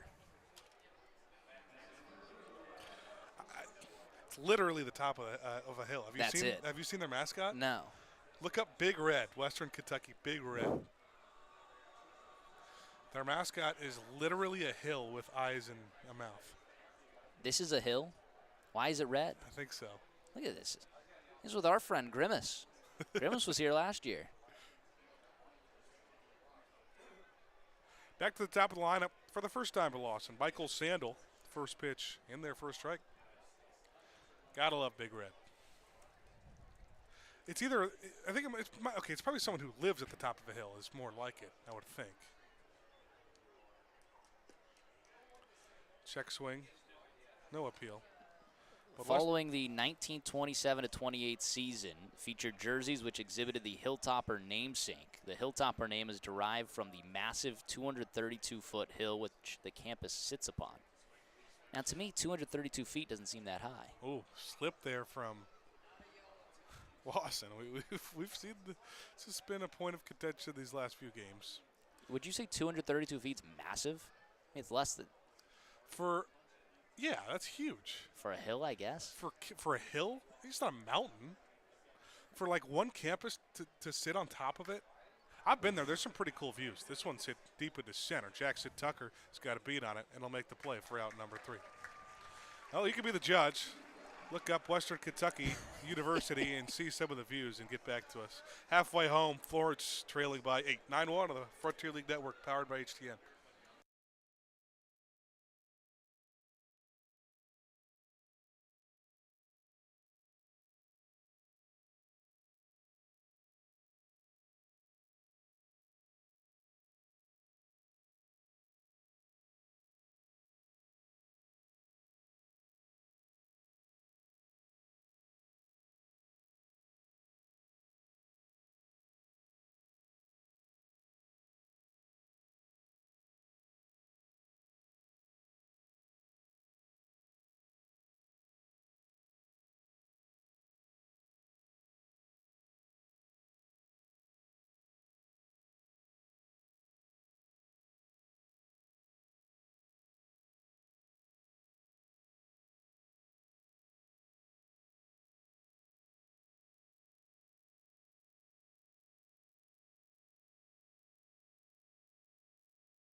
Florence look for some offense here in the bottom of the 5th, trailing by 8. See how long Nathan Lawson can go. A 1-2-3, top of the 5th inning for the newest Florence Yalls. We reach the bottom of the 5th, and A.J. Campbell is still out there rolling for Windy City.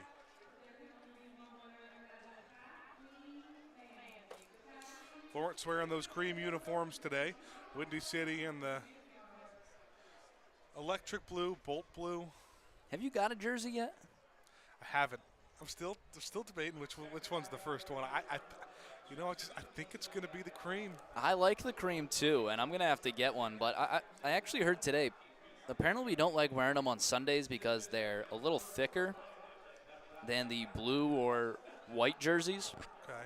And Sunday, you're playing all day in the sun. But I agree. I just think they're the cleanest. I'm typically really against, and this isn't as a jersey connoisseur, but just as a broadcaster, the back of this cream jersey I don't love. I don't like the outline numbers. I think it's too tough to see. Now, we hired you here because I thought you were a jersey connoisseur. Well, no, I am a jersey connoisseur. I'm saying the reason why I don't love the back isn't being a jersey connoisseur. It's the broadcaster in me. Dylan Baker, Zach Beadle, and Jackson Tucker, 8-9-1 for Florence.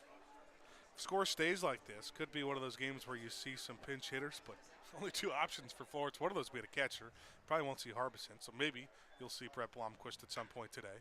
Baker takes the first pitch and hits a hard foul early on and down the third base line. Spencer Steer home run for the Reds. Okay. 1-1. I saw they're down one. You calling for an I-score out-of-town scoreboard? I score barely out of town, 15 minutes down the road scoreboard. 3-1. 0-1. Oh, plunked him. Well, that's about as harmless of a hit by pitch you're going to get. Dylan Baker will walk down to first base. First time he's reached today. And hit by pitch always brought to you by Airport Paint and Body. When life throws a fastball at your ride, make sure to call them, get you back in the game. They'll smooth you out. Visit Airport Paint and Body, airportpaintandbody.com. Now Zach Beadle struck out looking his first time up. So you guys are above 500 and 5th in the National League Central? Correct. I said like, the NL Central is the same as the Midwest Central Division. The Midwest Central, huh? We're the same record now. That's pretty crazy. And you guys are. You're probably first in the NL. But we're in second. We're in second, but 9.5 back. 9.5 back. How crazy is that? You guys are in last. June. You guys are in last.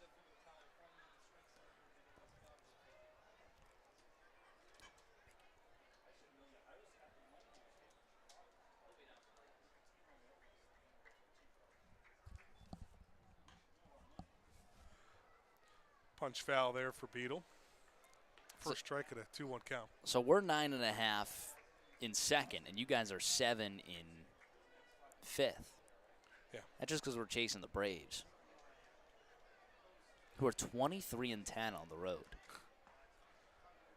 Swing and a miss, 2-2. I'll talk about crazy splits. 23-10's nuts. That is pretty crazy. They're tough, man.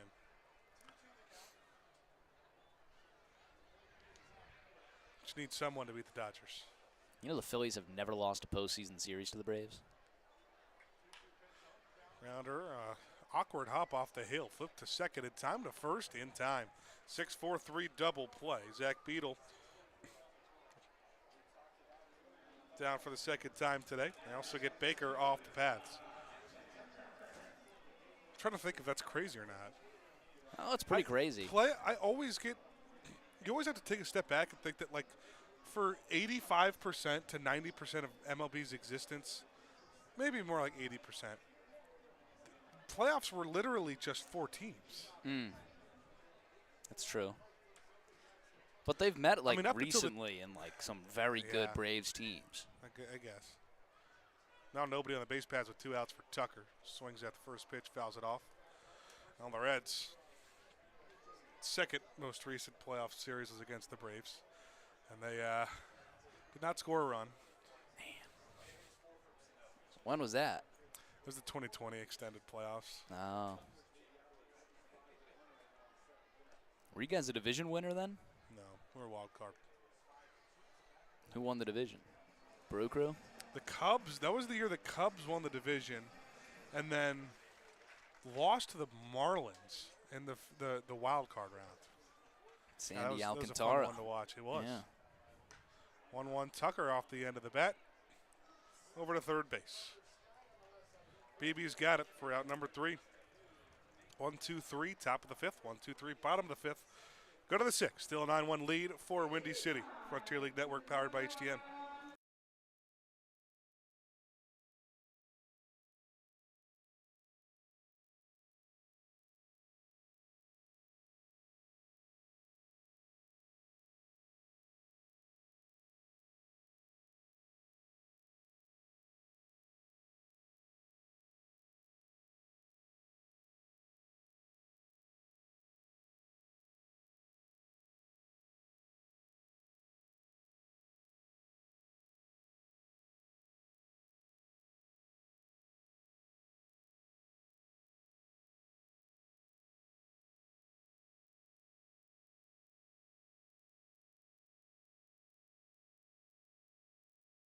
In the seventh.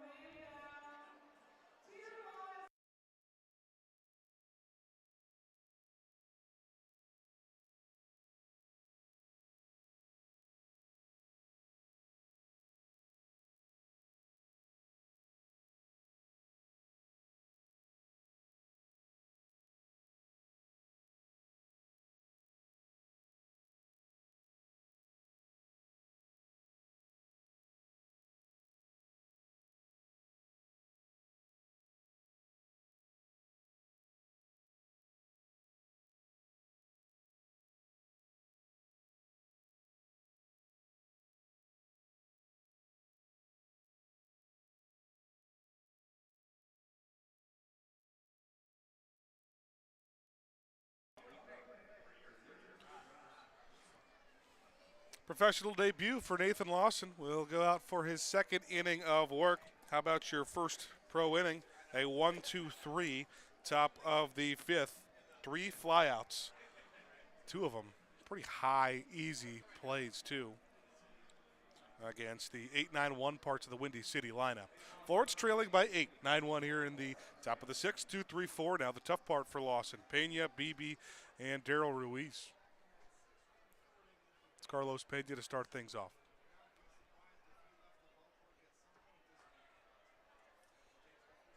Ball 1 low.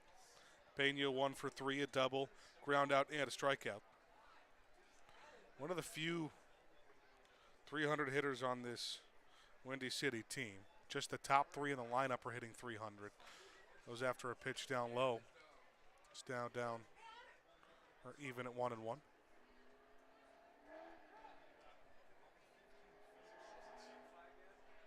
First team all Missouri Valley Conference member at Indiana State. This is downstairs for ball 2.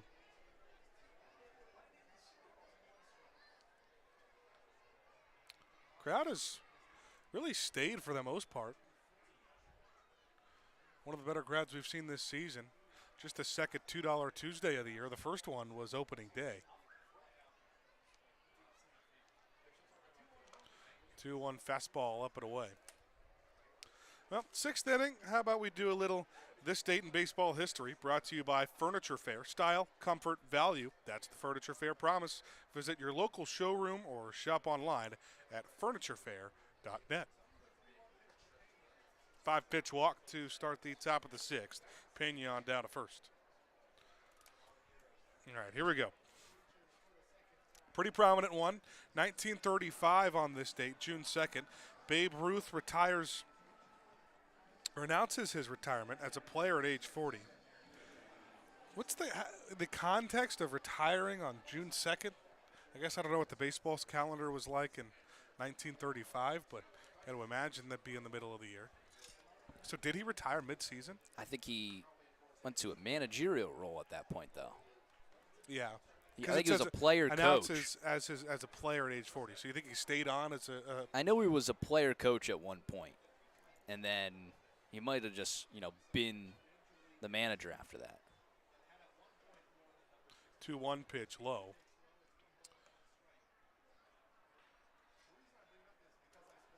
So maybe in this 1935, a June 2nd, middle of the season, he retires from baseball as a player but stays on as the manager. Maybe he just says, hey, I guess I don't have it anymore. Fouled down the first base line.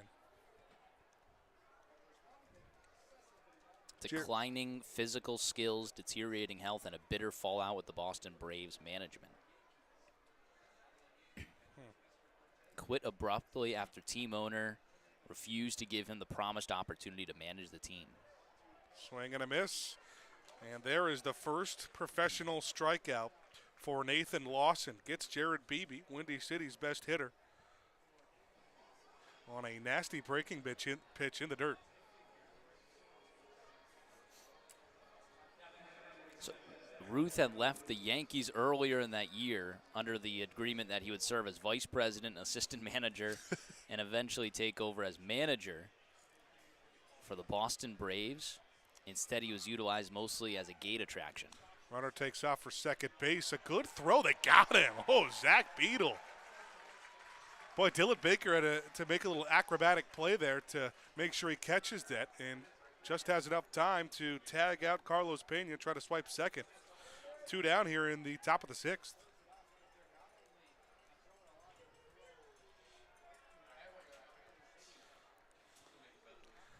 Who was the last player manager? That's what I want to know. I mean that recent is Pete Rose was a player manager in the 70s.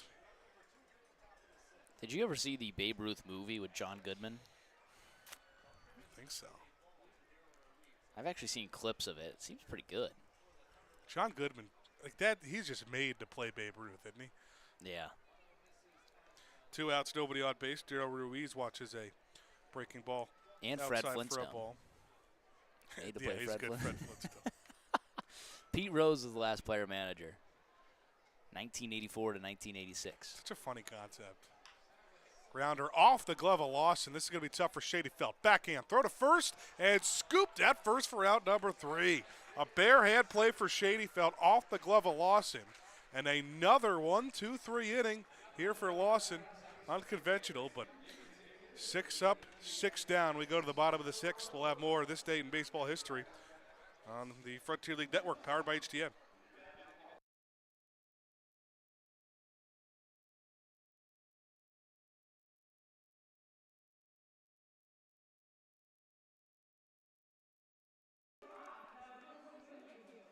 We're actually going to do Rip That Pack here in the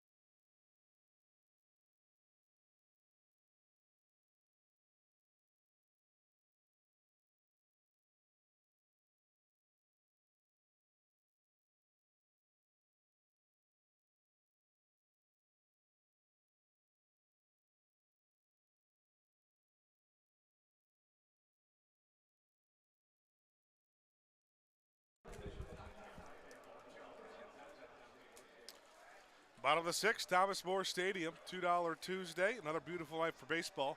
Not for the Florence Bats, though. Trailing by 8. Just the 1 run at the bottom of the first inning. It's 9-1 Windy City. And A.J. Campbell has just sliced through this Florence offense. A little bit change of the schedule on the broadcast part. We're going to have to do Rip That Pack a little early today. So we got Cowboy Kurt back in the booth. Rory, Ben, great to be up in the bucket again, as always today. So today we got, now, a little backstory to the day. All right, Rory was sweating a little bit that we had nothing to rip on Rip That Pack. We sent intern Caden on a wild goose chase, but then 3-2, 3 out, bottom of the 9th. 3 outs. I say 3 outs. You're out of the game. Geez, the game's over. Pretty much the game's over at this point. They call us back onto the field to pull one more bat. Shady Felt lines one into center, drops in for a base hit. So who got this box? So that's what I was getting to, this long-winded story here. Step up in the 9th, knock one out, whammy on the Topps Chrome. Last second score of the day. All hope is restored to Rory in the front office. And here we are. And I haven't ripped Topps Chrome in in quite some time, since like last summer. So I'm excited for it.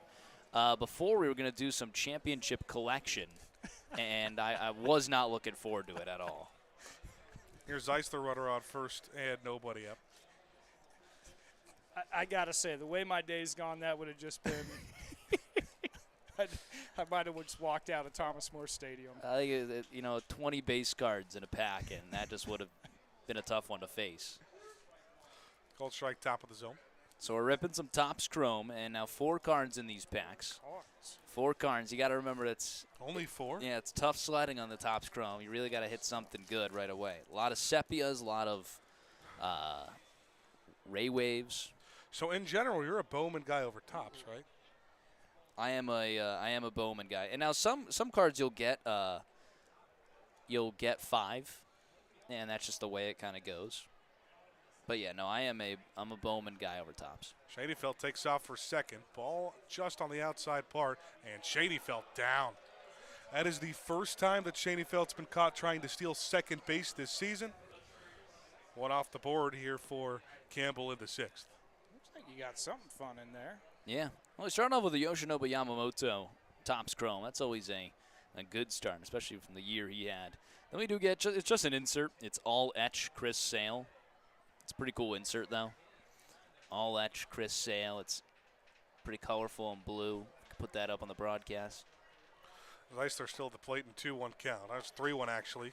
That pitch on the caught stealing was a ball, and that right there is ball 4. So he just replaces Shadyfeld over at first.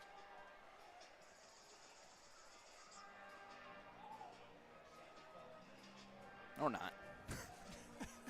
Guess we won't throw it up on the broadcast.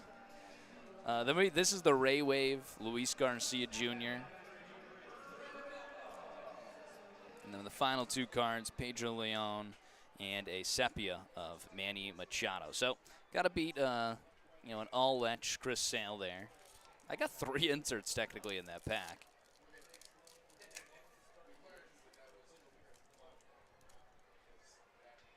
Rated Bobo, 1 out, 1 on. So 5-card pack for Rory. I'm coming with a Harrison Bader. Power players. Giancarlo Stanton. It's an interesting card. It's cool. Wilson Contreras. After a couple of pitches outside the Bobo. Dunn. It's going to be a meeting on the mound. Got a Blake Dunn in there? Blake Dunn. How about that? Blake Dunn rookie. So we both essentially just got, inserts that aren't worth too much. I personally don't know how to score 2, worthless inserts. I think you call that a tie. I think it's a tie. Guys, I can't keep putting ties in there. It's just how it's got to go. That's We're how it's 4 to 3 right now. We got soccer records in here. We might have had better luck in the championship collection. I'd say we rip them tomorrow anyway. There you go. Just so Caden's efforts don't go in There vain. you go. Meeting on the mound with the pitching coach and Campbell. Campbell really hasn't struggled at many points in the game so far until now. 5 1/3. He's given up just 5 hits, 1 earned run. Has walked a couple of batters. Just the 3 strikeouts. What we talked about from Campbell and not being a huge strikeout guy. Really pitcher to contact. Well, Kurt, not the best day for the Florence offense. How do you want them to respond? It'd be nice to see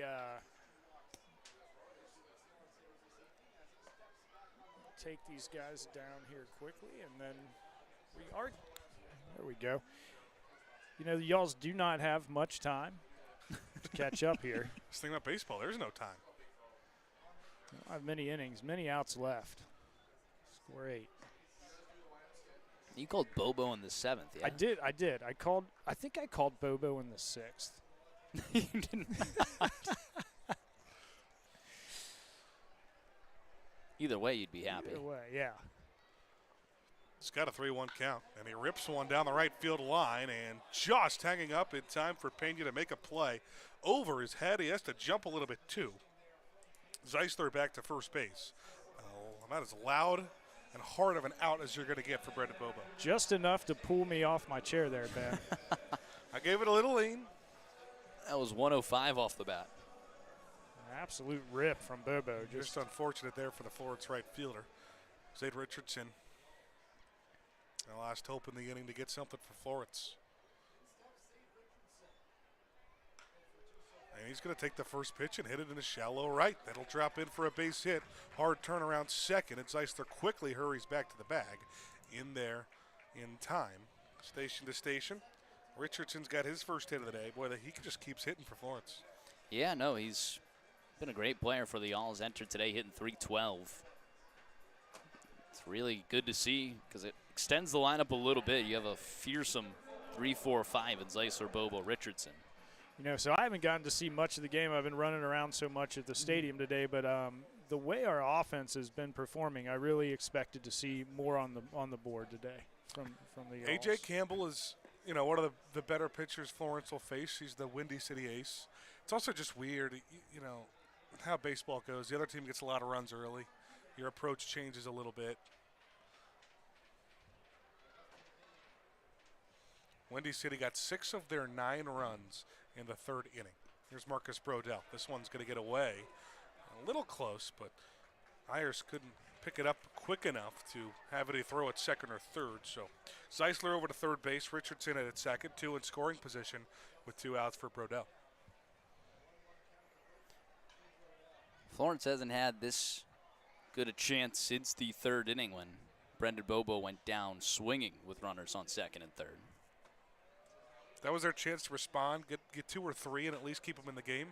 Brodell hits one high to right. Peñas back up at the wall. It keeps going in foul territory. Wow. And it bounces out of play in foul territory. Yeah, Wynn not doing too much on that one, but that just kept curling. Yeah, Flag doing absolutely nothing in right field. Just no wind right now. Brodell just hit it high enough to where that just got taken down the right field line. Now, Kurt, have you been down the Y'alls slide ever in your time here? The I one have. that's usually inflated. I have done the Y'alls slide. I want to say it had to be 4 years ago because my kids were still pretty 4 little. years? Yeah. It's been around that long? I think so. You need to renew your license. Ben's never been down. You guys should go down together. Breaking ball outside. Now there's a front office picture. Now that'd be a front office picture. I can't remember the last inflatable slide I've been down. I tell you what, coming in on the way to work today, one of the churches that we passed by, I mean, at least 10 inflatables for I saw that. some event. For like a field day or something like that? Yeah. 2-2, Brodell, opposite way. I told Corey to go stop by and say, hey, we'll just be a little late into work. Exchange some Y'alls tickets for a couple of rides down the slide, a couple of bounces in the bounce house. Absolutely. There you go. Were your kids here today for Little Y'allers? I did not bring mine out today for the Little Y'allers, but yeah, they're out running around on the field. Little Y'allers Day today. Did you have to walk it all in the parade, being that you're a coach? So I was getting ready to go down and walk, and then one of our pipes upstairs had an issue. So on top of being director, an issue in quotations, I'm sure. On top of being director of food and beverage, I'm also the plumber, Thomas More Stadium. Called strike 3 and a generous one, but that looked like a beautiful spot for A.J. Campbell. He gets out of the bottom of the 6th, stranding a couple of runners. Windy City on cruise control, third of the way left. As Cowboy Kurt, you're going to have to take off. I am out of here. I got to take care of some team food, but Rory, Ben, thanks for having me up in the bucket. Always a great time, as always, and another great edition of Rip That Pack, and another tie in the book. Another tie, 4-3. I will see you gentlemen later tonight after the game for some cold, tasty beers and Nathan hot dogs. Always a pleasure. Yes, sir. We'll be right back on the Frontier League Network, powered by HDM.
Top half of the 7th, Florence trailing 9-1. We have a Lee's Famous Recipe Chicken pitching change. Blake Donnan enters for Nathan Lawson.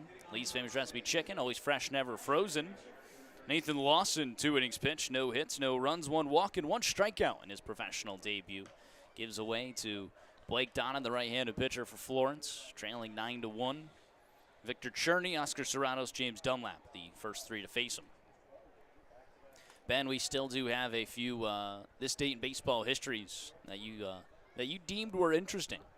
We'll trade the 6th for 7th innings here with the Rip That Pack and this date in baseball history. I was waiting to get to the big one. Obviously today, Luke Gehrig Day in MLB. This is the day, 1941, where New York Yankees first baseman Luke Gehrig died of ALS at age 37 in New York. And from that time on, illness is known primarily as Lou Gehrig's disease. So MLB doing a lot to honor that today. So big swing and a miss there, a strikeout for Blake Donnan as he puts down Victor Cherney. So this was the day he actually died, not the one that he's the luckiest man on the face of the earth. Right. Oscar Serratos steps in. He's 2 for 3. Picked up a double and a single, reached on an error and came in to score. It's a crazy time in baseball, too. 1 year later on this day, Red Sox star Ted Williams enlists as a Navy aviator. He will finish the season with this team, as well as many other players who enlist or await the draft. Among many AL regulars in 1941 who were now in service. Big swing and a miss, 1-1. Yeah, it's always an interesting one to think about what Ted Williams' career would be had he not served. Still the highest WAR by any Boston Red Sox player, which is amazing. That one's in there for a strike, 1 and 2. This man's been a topic on our conversation. 1987, the Mariners select Cincinnati high schooler Ken Griffey Jr., son of current, at the time, Braves outfielder Ken Griffey Sr. 1-2 misses outside. Did he go to college? Or was that straight out of... Yeah. He was straight out of high school, Moeller High School. Moeller High School, yeah. Straight out of Moeller. Now, when I was coaching last year, assistant coach for West Claremont, we played Moeller High School. And now we never even tried to compete. We always threw a non-starter for us. Yep. Always a non-competitive pitcher. Ground ball over towards Dylan Baker, who gloves it. Throw on to first is in time, 6-3. But I was impressed with Moeller, everything that they did in their program, and obviously so many great Cincinnati stars have come from there.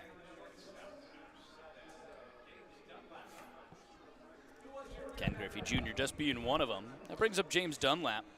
Blake Donnan's retired the first 2 in order. Yeah, some of my first baseball broadcasting memories are some battles that my high school had with Moeller to really start my baseball broadcasting career my senior year. Had a first pitch in there for a strike. Big win over Moeller in the, I believe it was the regional finals to get to the state semifinals. Blake Donnan looking very good here for Florence. The 0-1 fires it in there. Yeah. 81 bottom of the zone. Starting to get some energy from the crowd, too. Yes, he is. Trying to go 1-2-3. I think that would be the first time this season for Donnan. 0-2. Fouls it away to stay alive.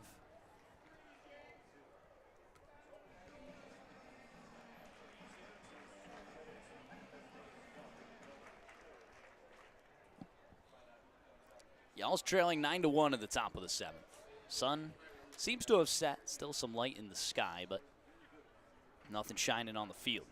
0-2 pitch, runs upstairs. Thought that hit him, but nobody's saying so. Good time for our call for the lights. Always brought to you by Class Jewelers. Our diamond shining bright thanks to our friends at Class. Head on over to 7365 Burlington Pike, Florence for all your jewelry needs, or call them today at 859-525-7500. Donnan from the stretch, the 1-2 swing and a miss, blows it by him. Blake Donnan, 1-2-3 in dominant fashion. We head to stretch time at Thomas More Stadium when we return to the Frontier League Network, powered by HTN.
Stretch time at Thomas More Stadium, always brought to you by Stretch Labs. Stretch Labs' team of highly trained flexologists will give you a deeper stretch than you could ever achieve on your own. Visit stretchlab.com to find a location near you. Garrett Broussard, Dylan Baker, Zach Beadle will be the three to face the new pitcher in for Windy City. A Hooves Hangout pitching change, looking for the perfect spot to relax and open your favorite Pokemon or baseball trading cards. Visit former Reds reliever J.J. Hoover. Hooves Hangout today, 405 Washington Street, Suite D in Alexandria. It's the right-hander Avery Cook in for A.J. Campbell, whose night is done. He'll leave in line for a dominant win. 6 innings pitched, 6 hits, 1 run, 2 walks, and 4 Ks. Story around Avery Cook is that he was good friends with Isaac Milburn, both having pitched at Purdue. Cook and Milburn last year came as a package deal. You couldn't sign one without the other. Florence had the opportunity to get Milburn, but passed on Cook. He went to go to Windy City, and the rest is history. Entering today, Avery Cook. 0-2 record, 11.1 innings pitched, a 3.97 ERA with 14 Ks and just 6 walks. Safe to say Florence would absolutely welcome that in their bullpen. Garrett Broussard, first to face him. First pitch in there for a strike. The sidewinder in Avery Cook. So Coastal Plains League member, played for the Morehead City Marlins.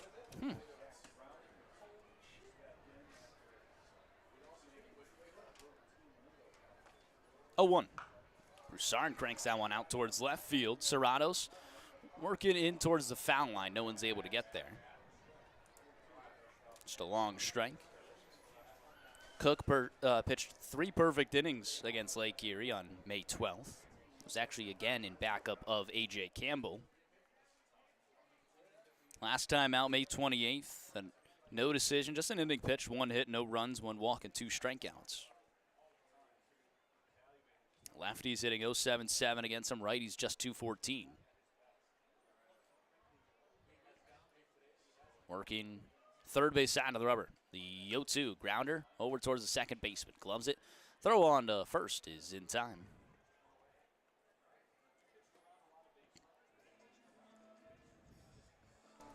Just been one of those nights for Florence.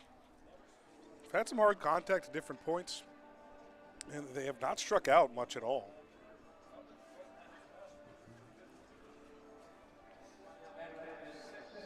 It's hard to get yourself out of a rut when you're trailing 7-1 after 2.5 innings.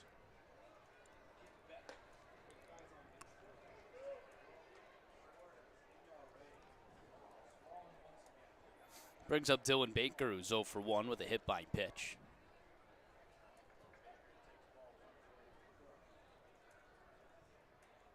The 1-0 fouls it away.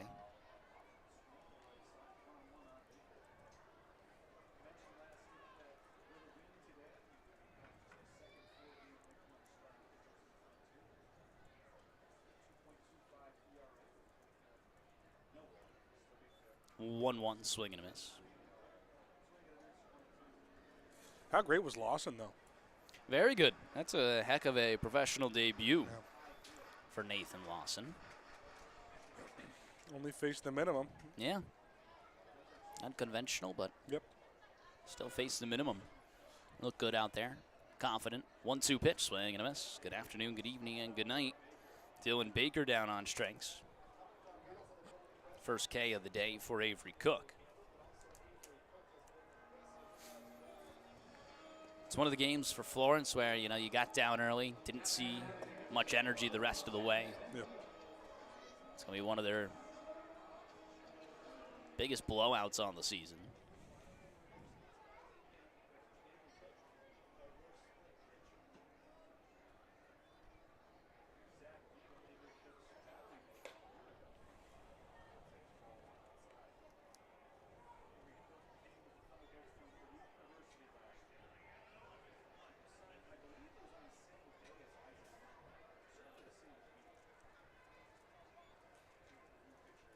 The 1-0.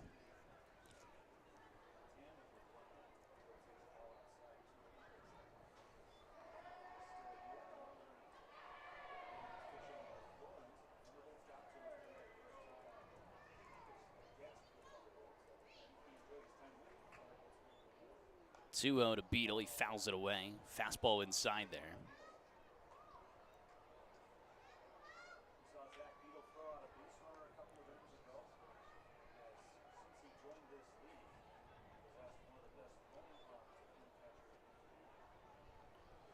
Florence isn't a stranger to losing the first game of a series, a 3-game series either. A couple of times this year, they've been able to lose that first game, come back and win the series on back-to-back wins. 2-1, misses inside. Happened with Evansville to start the year, or second week of the year. Second time they played them, too. And then again the next weekend down east. They dropped the first game of a doubleheader that started the series and won the next two. 3-1, fouls it away.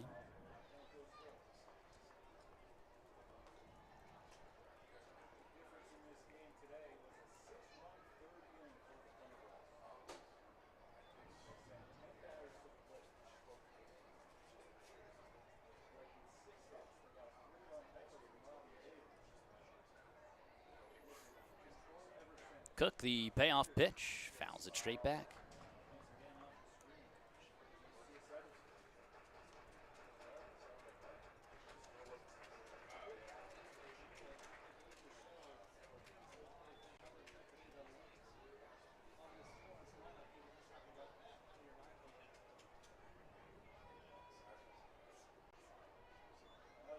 Swing and a miss on the slider.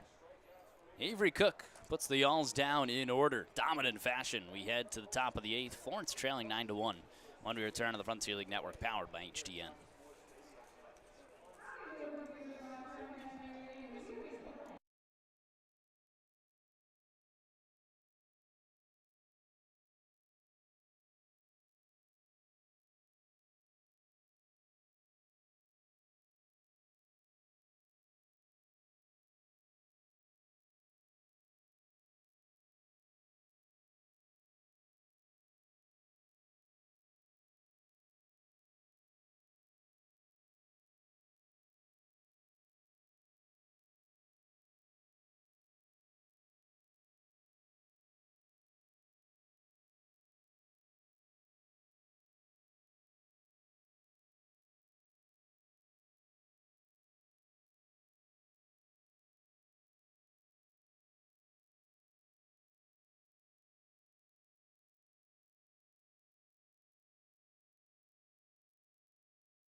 Top half of the 8th inning.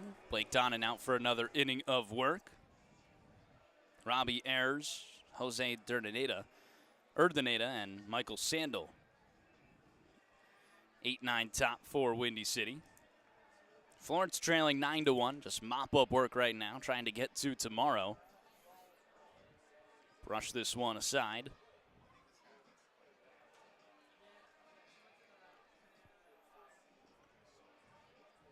Ayers had a 3-run homer back in the 3rd. Really blew that inning open. First pitch in there for a strike. Either way, it's not like Florence offense did much that would help the pitching in this game. 6 hits, 1 run. 0-1, that one's cranked out towards left center field. It's going to split the gap and go all the way to the wall. Ayers on his way to second. He'll stop there with a leadoff double. His second extra base hit of the day. Blake Donnan dominant in his first inning. Gives up a double to open up the 8th. Yeah, Robbie Ayers has had a pretty good day. Only came into this game hitting .211.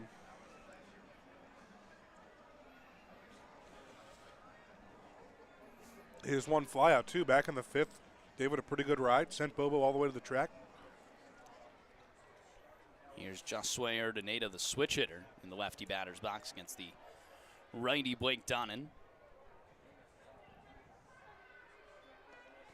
That one's in there for a strike.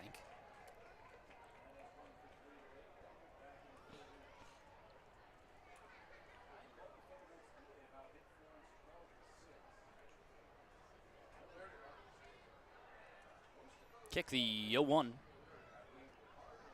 Misses upstairs.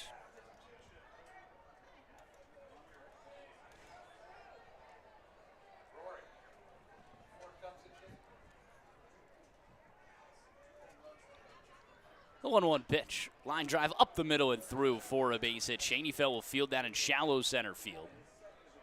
That comes in, not Shaneyfeld, Tucker. Fields in shallow center field. Runners at the corners. Nobody out. Split the inning.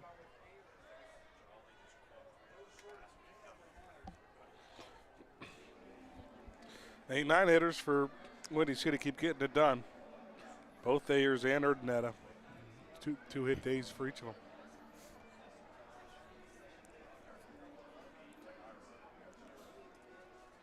Fortunately, I think Florence going to end up using 3 bullpen pieces, which I figured you could have just avoided if you had Eddie Cafton in, the guy that's able to go long relief. I guess they wanted to see what they got from Lawson. After Cafton's last performance, do you start to think, is he potentially a guy in a game that you're in a close game now?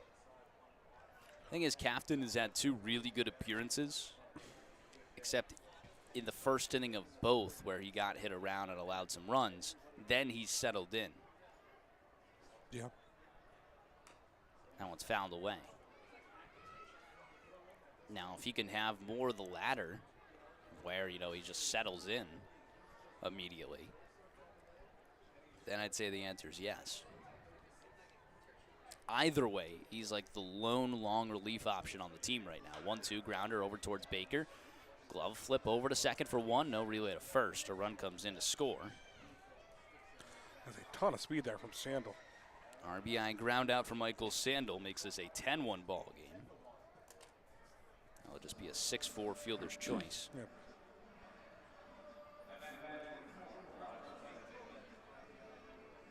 One away on a runner on first for Carlos Pena. He had a double and scored in the third. So 1 for 3 with a walk. 10-1 Windy City leads. That one misses outside. You also, as it stands right now, feel decent. Not limiting yourself to just one relief pitcher, because you have 9 bullpen options right now. 14 pitchers on the 25-man roster to 11 hitters. So I think that could play a part in it too.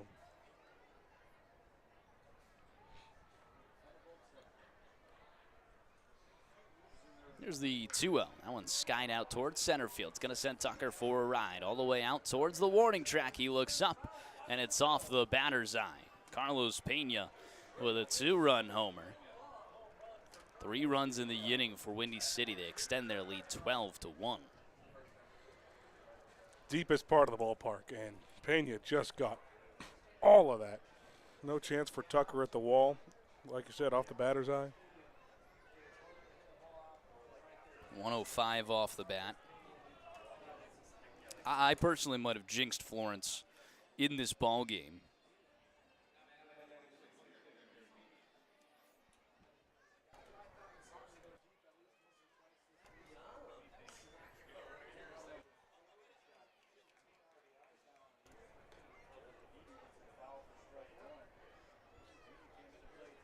I was saying that Florence, has been pitching well here at Thomas More Stadium, not allowing many homers.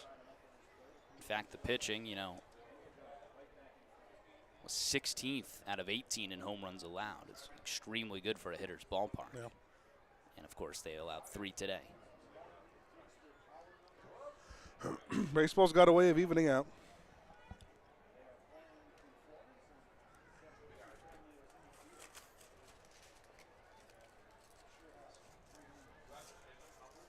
Blake Donnan looked very good in the 7th. Got hit around here in the 8th. A double, a single, RBI ground out and 2-run homer. Every batter has reached.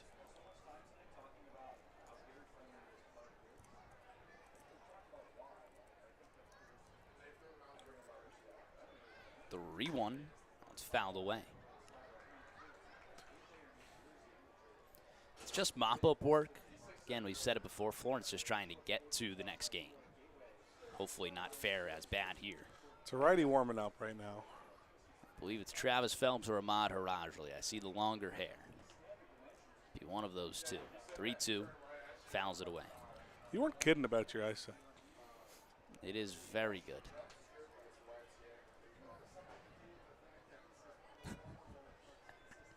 Glad you noticed some of these things, Ben. And you know, I'm not a guy that'll lie. I got no reason to. Yeah, Rory lied about his eyesight. He's just got terrible vision. Well, it's not a lie. It's No, just I'm just saying. Sometimes. Just saying, imagine if I did. There's a walk to Jared Beebe.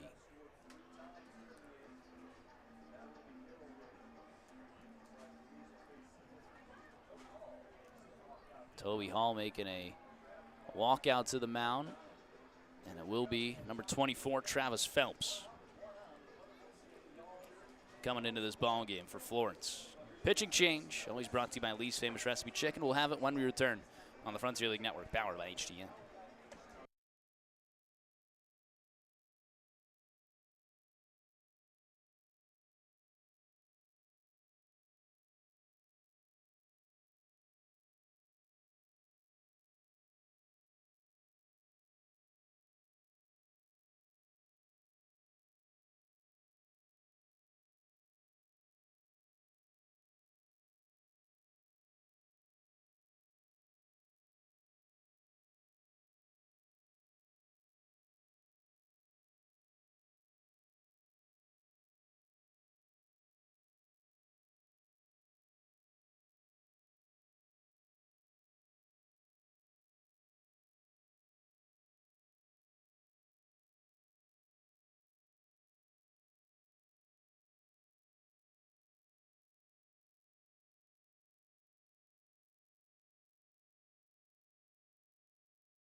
Lee's Famous Recipe Chicken pitching change for Florence. The third pitching change of the game brings in Travis Phelps, the righty, who has had a decent sample size so far this year. He's already making his fourth appearance of the year. Joined the team just back on May 16th. Last time out against Schaumburg, threw an inning, gave up one earned on a couple of base hits. It's a mid-inning pitching change, and the first batter he faces is Daryl Ruiz, who pops one up, foul territory. Garrett Broussard's got it for out number 2. So he comes in a one-out, runner on first situation, records the first out here, 3 across in the inning for Windy City on an RBI fielder's choice, and then a 2-run home run by Carlos Pena. 5-hitter Victor Cherney now with 2 outs to face Phelps.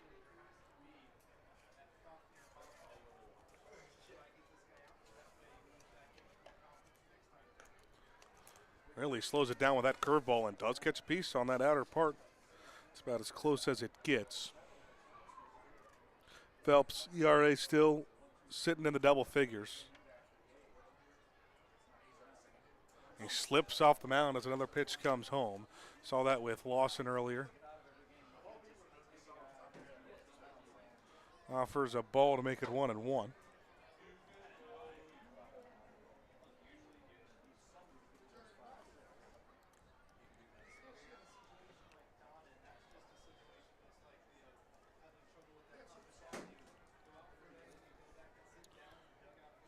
Well, Cherney had a 2-run home run himself back in the 4th.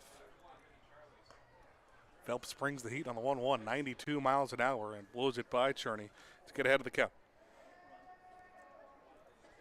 So Donovan's first inning was really clean, a 1-2-3 with a couple of strikeouts. And then he runs into some trouble here in the top of the 8th. He was responsible for all 3 runs earned in the inning. Also is responsible for the runner over on first base. Last batter he faced, it was a walk to Pxp. 1-2 pitch. Opposite way, long run for Brendan Bobo, tailing towards the kid zone out of play. It does bounce out of play.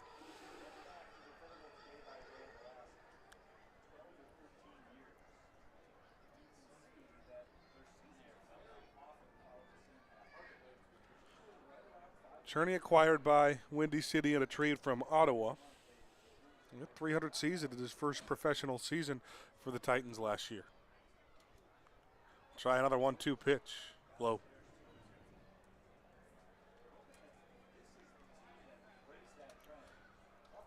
Game 1 of a 3-game set. All 3 of these will be night games. 6:51 tomorrow for Wrestling Wednesday here at Thomas More Stadium. And Thursday evening. Right back up the middle, a hard base hit into center. And Pxp will stop at second base. A 2-out single for Victor Cherney. He's got himself a 3-hit day.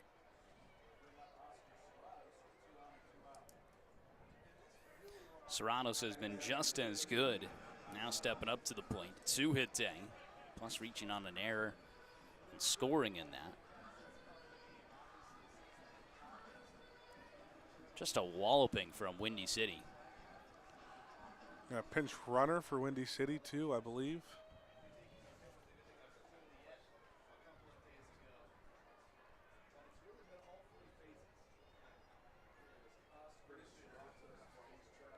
That'll be number 6, Dante Grant, pinch running over at first.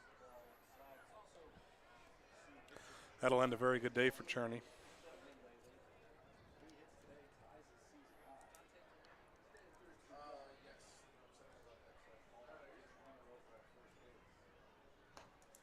Phelps falls again on the mound.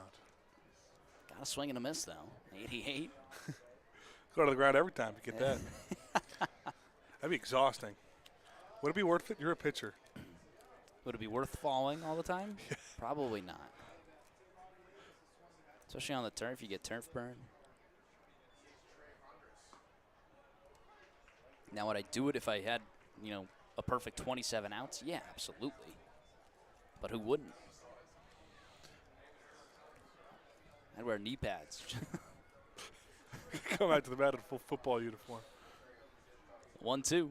Off speed, grounded right back to him. Fields it calmly. Throw goes on to first, and it's in time. Travis Phelps escapes some damage. 3 runs come across against Blake Donnan. They take a 12-1 lead into the bottom of the 8th when we return on the Frontier League Network, powered by HTN.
Bottom half of the 8th inning, Avery Cook back out for another inning of work for the Windy City Thunderbolts. Top of the order for Florence, Tucker, Schoenfeld, and Zeisler.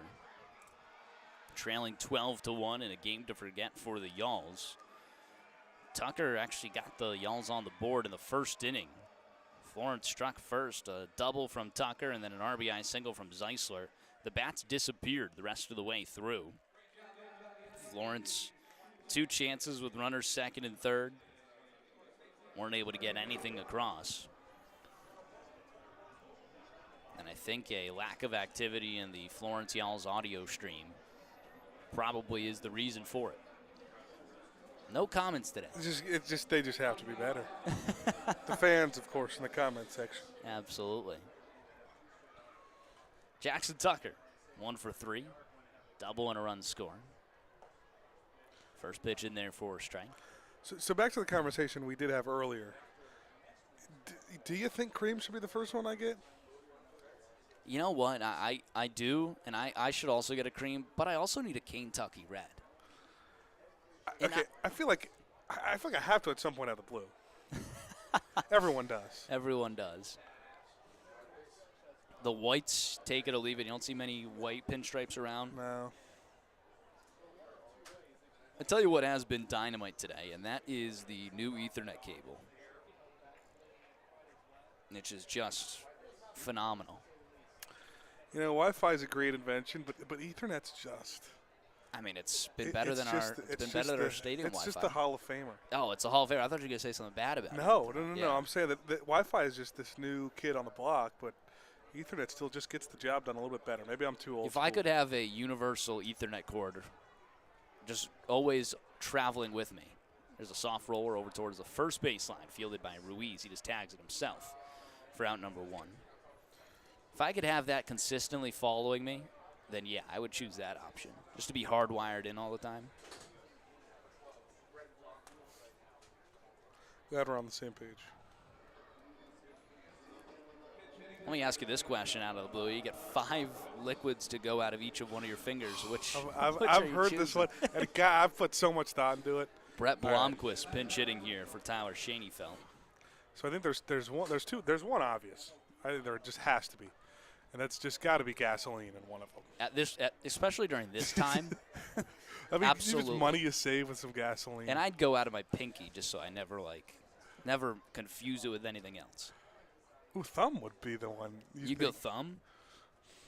Yeah, I think thumb would be the one where I'm like. I mean, technically, as a kid, you were sucking your thumb, so there was more of an inclination to put your thumb in. Yeah, but pinky. I'm not a kid anymore. I'm just saying, as a kid, that's what it would have been. Okay, well, I'll go pinky. Water's got to be in there. Water has to be in there, and that would probably be the index finger. Or that could be the thumb. Thumb, you go water. First, you wanted to put gasoline there, and then you got to put your most used one in the thumb. I think if you go water, what if you were like using water to put out a fire as well? You use the pinky. Yeah. No, you go thumb. Go with thumb for that. That one's in there. 2-2. After that, I would go with just a good old Coke or Pepsi in one of them. Something caffeinated. Yeah. Yeah, no. There's a lot of good choices. And then, I see, the thing is, everyone thinks drinks, and they don't think gasoline when they first hear the question. You hear gasoline. I'm trying to think. Is there any non-drink liquid that else that you would want in there? Oil, maybe, if you didn't want an oil change. Wouldn't be used as much. God, you can make some money with some oil, naturally Yeah. pumping out oil. Of course, you could with gasoline too. I mean, you could start selling it. Yeah, but oil even Yeah, oil's more expensive. Well, maybe. Blood. I already have those in 10 of my fingers. Yeah. And then beer. I guess am I already at 6? No. Water. I think you're only at 3. Water, oil, gasoline. Oh, are you Coke. going oil? That one misses inside. A walk to Brett Blomquist. Yeah, probably just cold, tasty beer. A cold, tasty beer from Kurt Kramer.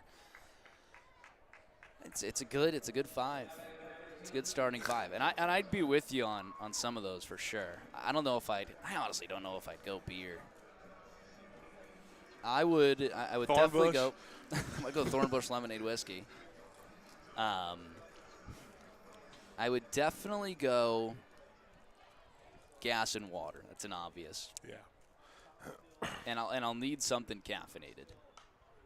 That one's fouled away. Now, what I'm also a big fan is I'm also like some sort of milk would be amazing. I'm a big Not a milk guy. I'm a big milk guy, whole milk or chocolate milk Ugh. every day of the week. I really am, and I don't know how I can miss that because it's also a meal supplement. You know, you can drink a Nesquik sometimes and feel pretty good. 0-1 fouls it away. So I'm gonna go milk in my ring finger. Water is in the index. And then I'll go a caffeinated one. And do I want to go something like it's gonna wire me, or something that's light and it's a Coke or something? Yeah, I will go a vanilla Coke. Vanilla Coke. Yeah. Vanilla Coke in the middle finger. And then my thumb, I like a Sun Cruiser would go crazy. A little golf course, hit the thumb for a birdie putt. Probably a half and half Sun Cruiser, maybe like an Arnold Palmer spike, something of that nature. 1-2 misses outside, and that'd be my 5. Okay.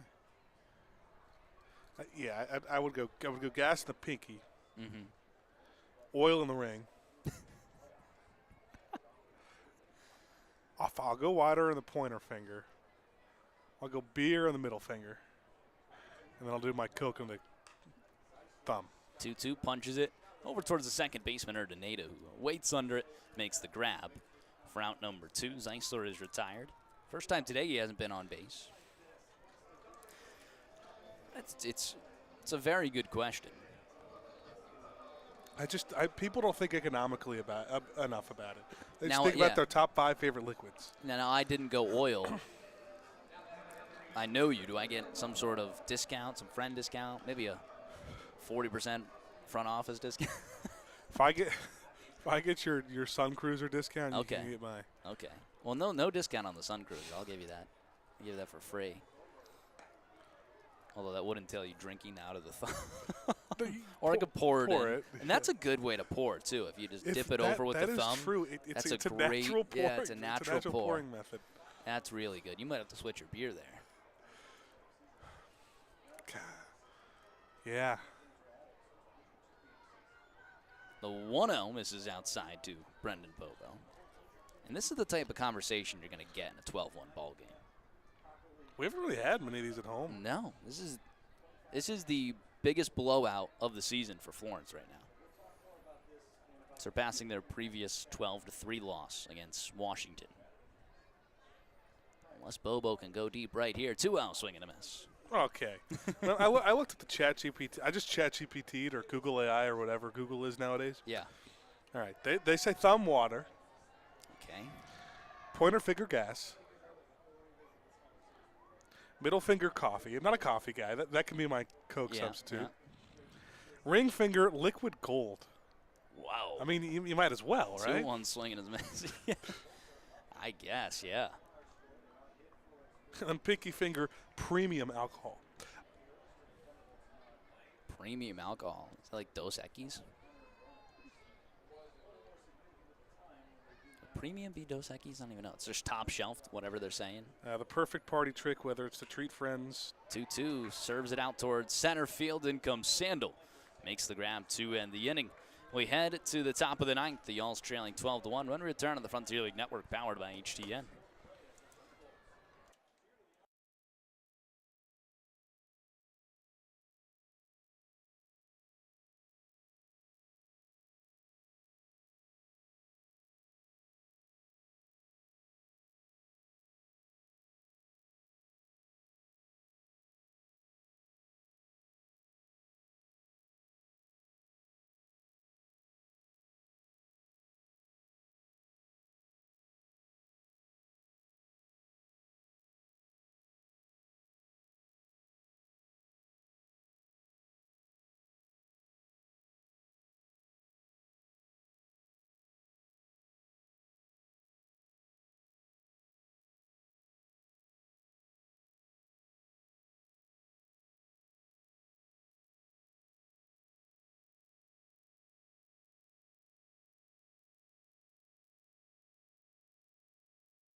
Top of the ninth, Travis Phelps back out for another inning of work, facing James Dunlap, Robbie Ayers, and Jose Urdaneta. Dunlap 1 for 4 today. RBI single back in the third. Beer batter of the game. Gave some fans some discounted beer back in the second, as well as in the seventh. Can he do it again here in the ninth? First pitch in there for a strike from Travis Phelps. Phelps came on in relief of Dunnan. Gave up a single, but kept the inning scoreless once he came in. 3 did score prior. Trying to keep that going here in the top of the ninth. 0-1 misses inside.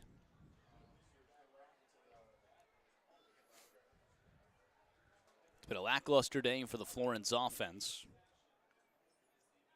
Outside of Lawson and so far Phelps, pitching has also surrendered a decent amount of runs. 1-1. Grounder over towards the left side. Broussard fields it in front of Baker. Throw on the run. Tag applied from Hank Zeisler is in time. Nice play all the way around there. 5-3 on the put away of Dunlap for the first out. Fordy's pitched 11 hits, 9 runs, only 4 of them earned from Milburn with a walk and 4 Ks. Nathan Lawson came in, delivered 2 shutout innings. And Blake Donnan delivered 1 very clean inning, came out for the 8th. Gave up 3 hits, 3 runs, a walk, and 2 Ks. Travis Phelps has pitched since then. That puts us at our 12-1 ball game. It's been 3 multi-run innings for Windy City.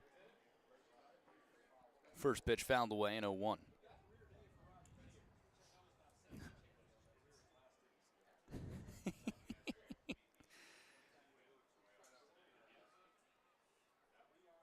Donald Trageser said comment, just to get the comment in there in the Y'all's radio stream. Off-speed misses downstairs. Sergeant Bilko III said another comment. Another comment, no comment. This one is painful. Then said no lag, Cat 6 Ethernet cable. And said, goodness, now you guys are just going into pure silliness. Haha. Yes, we are. The 1-1. Off-speed misses upstairs.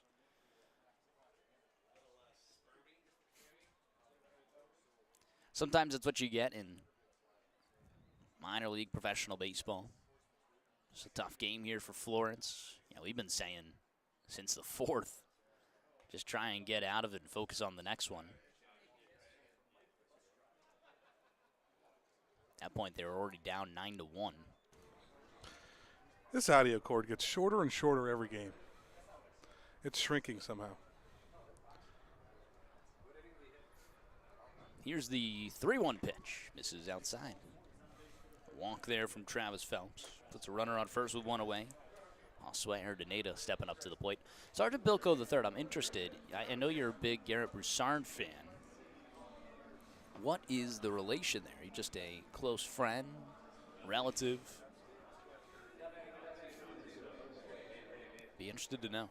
You've obviously been tuned into a lot of the Florence Y'all's games, and we appreciate that for sure.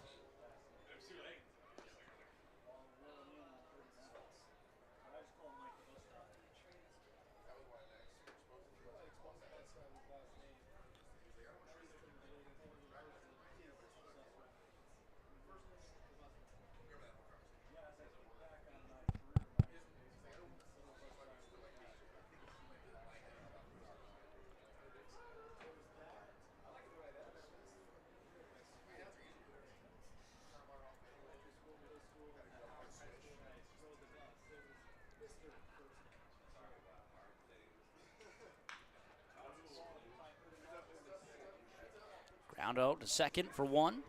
Relay to first is in time. An inning-ending double play. Sorry, I was being told there's no audio on HTN. Obviously, our radio crowd can still hear us, but hopefully we're back on HTN soon. Travis Phelps spins a double play to end the inning. We head to the bottom of the ninth. Last chance for Florence when we return on the Frontier League Network, powered by HTN.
Bottom of the ninth, last chance for Florence, trailing 12-1 to the Windy City Thunderbolts. Zade Richardson, Marcus Brodell, and Garrett Broussard due up as Richardson skies one out towards deep center field. Sandel a little bit back, makes the grab for out number 1.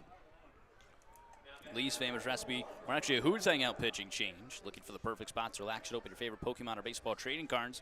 Visit former Reds reliever J.J. Hoover at Who's Hangout today, 405 Washington Street, Suite D in Alexandria. Avery Cook's night is done. 2 innings pitched, no hits, no runs, 1 walk and 2 Ks. C.J. Jensick, the right-handed pitcher, in for him. Brodell 1 for 3 today. Singled back in the second.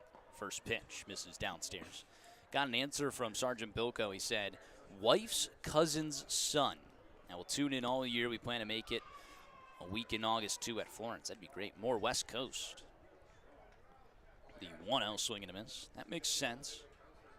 I feel like we know Sergeant Bilko at this point. Yeah, Sergeant Bilko. When you make it in August, come up, say hi. No doubt about that. Obviously, Garrett Broussard from San Juan Capistrano, California.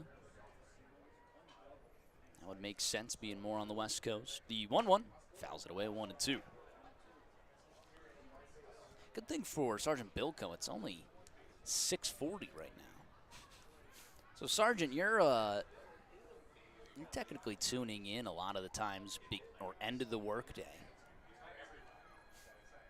That's great. I would always love to listen to Florence Y'all's baseball during work, although it is my work. Big swing and a miss. Well, technically, you do listen to Florence Y'all's baseball during your work. But without working, it'd be nice just to tune in. I guess that's like if the Phillies were on during the workday. Brodell down on strikes. Brings up Garrett Broussard, the final out for Florence. Well, Sergeant Bilko, this is your guy. Broussard 0 for 3 today, hitting .329 entering this game. Jensick winds. The first pitch is in there for a strike. He said, great background while doing what I do. See, that's what you got to love there. Yeah. Just the background sound, while still going about your day. Probably makes it go by a little faster. The 0-1 fouls it away, 0-2. And baseball is just the absolute best sport to do that, too. No doubt. It is the perfect background sport. Like everyone's got their favorite radio guys growing up. No doubt. 0-2. Fouls it away off the leg. Crowd certainly thinned out here. It was packed. We saw 2,797 in attendance. I mean, that's almost 1,000 more than we projected entering today. So really good walk-up. Yeah. I'll tell you what, Cincinnati baseball fans in this area just love their Tuesday night baseball. 0-2 misses outside. Well, they get incredible deals for it. Yeah. Obviously, Florence is way better than the Cincinnati Reds deal. I mean, 3-2-1. 3-2-1's great, but I mean, $2 tickets yeah. to enter is pretty amazing. You're not going to Can't beat that. it. And you have Thirsty Thursday on top of it is another day. 1-2 swing and a miss. And that will end the game. Florence down in order in the ninth. Didn't score since the first. They drop a 12-1 loss to Windy City. Their biggest blowout loss of the season. The winning pitcher will be A.J. Campbell. He picks up his 4th win as Isaac Milburn's dealt his 2nd loss. What was a game to forget for the young lefty. Milburn ends up going 4 innings, 11 hits, 9 runs, 4 of them earned. A walk and 4 Ks in the loss. That was his worst start of the season. Not helped too much by the defense in a game that didn't feature much going right for Florence. Not a lot of hits. The offense, once again, just didn't support Milburn at all, but didn't, support any of the pitchers. Just 1 run, and, we were kind of calling it since the 4th, just a game to quickly wash away and focus up on tomorrow. Well, they've had experience getting, not blown out this extent, but by down east they got beat pretty bad and came back and won the next 2 games. So they've got the resilience and feel pretty good about the next couple of games. Zach Westcott, maybe a get-right game for him tomorrow, who struggled a little bit, and Liam Alpern on Thursday. So, just one of those ones to forget. Yeah, definitely. Certainly one I'm not going to remember. Certainly one, it'll be like, yeah, that I remember that game a little bit in June, but one that quickly you can wash away. That's what baseball is, a game of short-term memory. And that's the only way you can have success. Tomorrow, again, Zach Westcott on the mound for the Yalls. He'll be facing Kevin Figueredo for the Windy City Thunderbolts. Figueredo 2-2 with a 6.10 ERA. Westcott 0-1 with an 8 ERA. Both trying to get right on the season. That'll be game 2 of the 3-game series, a 6:51 start here at Thomas More Stadium. Wrestling Wednesday, Wendy's Wednesday. Come on out. Should be another beautiful day of baseball. And hopefully Florence can get back in the win column. They followed a 12-10. Windy City back to 500, 11-11. That'll do it for us here in the Florence Yalls broadcast booth. Appreciate you tuning in on the Frontier League Network powered by HTN, as well as the Florence Yalls Radio Network. That's been Ben DeHauer, and I've been Rory Tettemer. Until next time, y'all have a good night.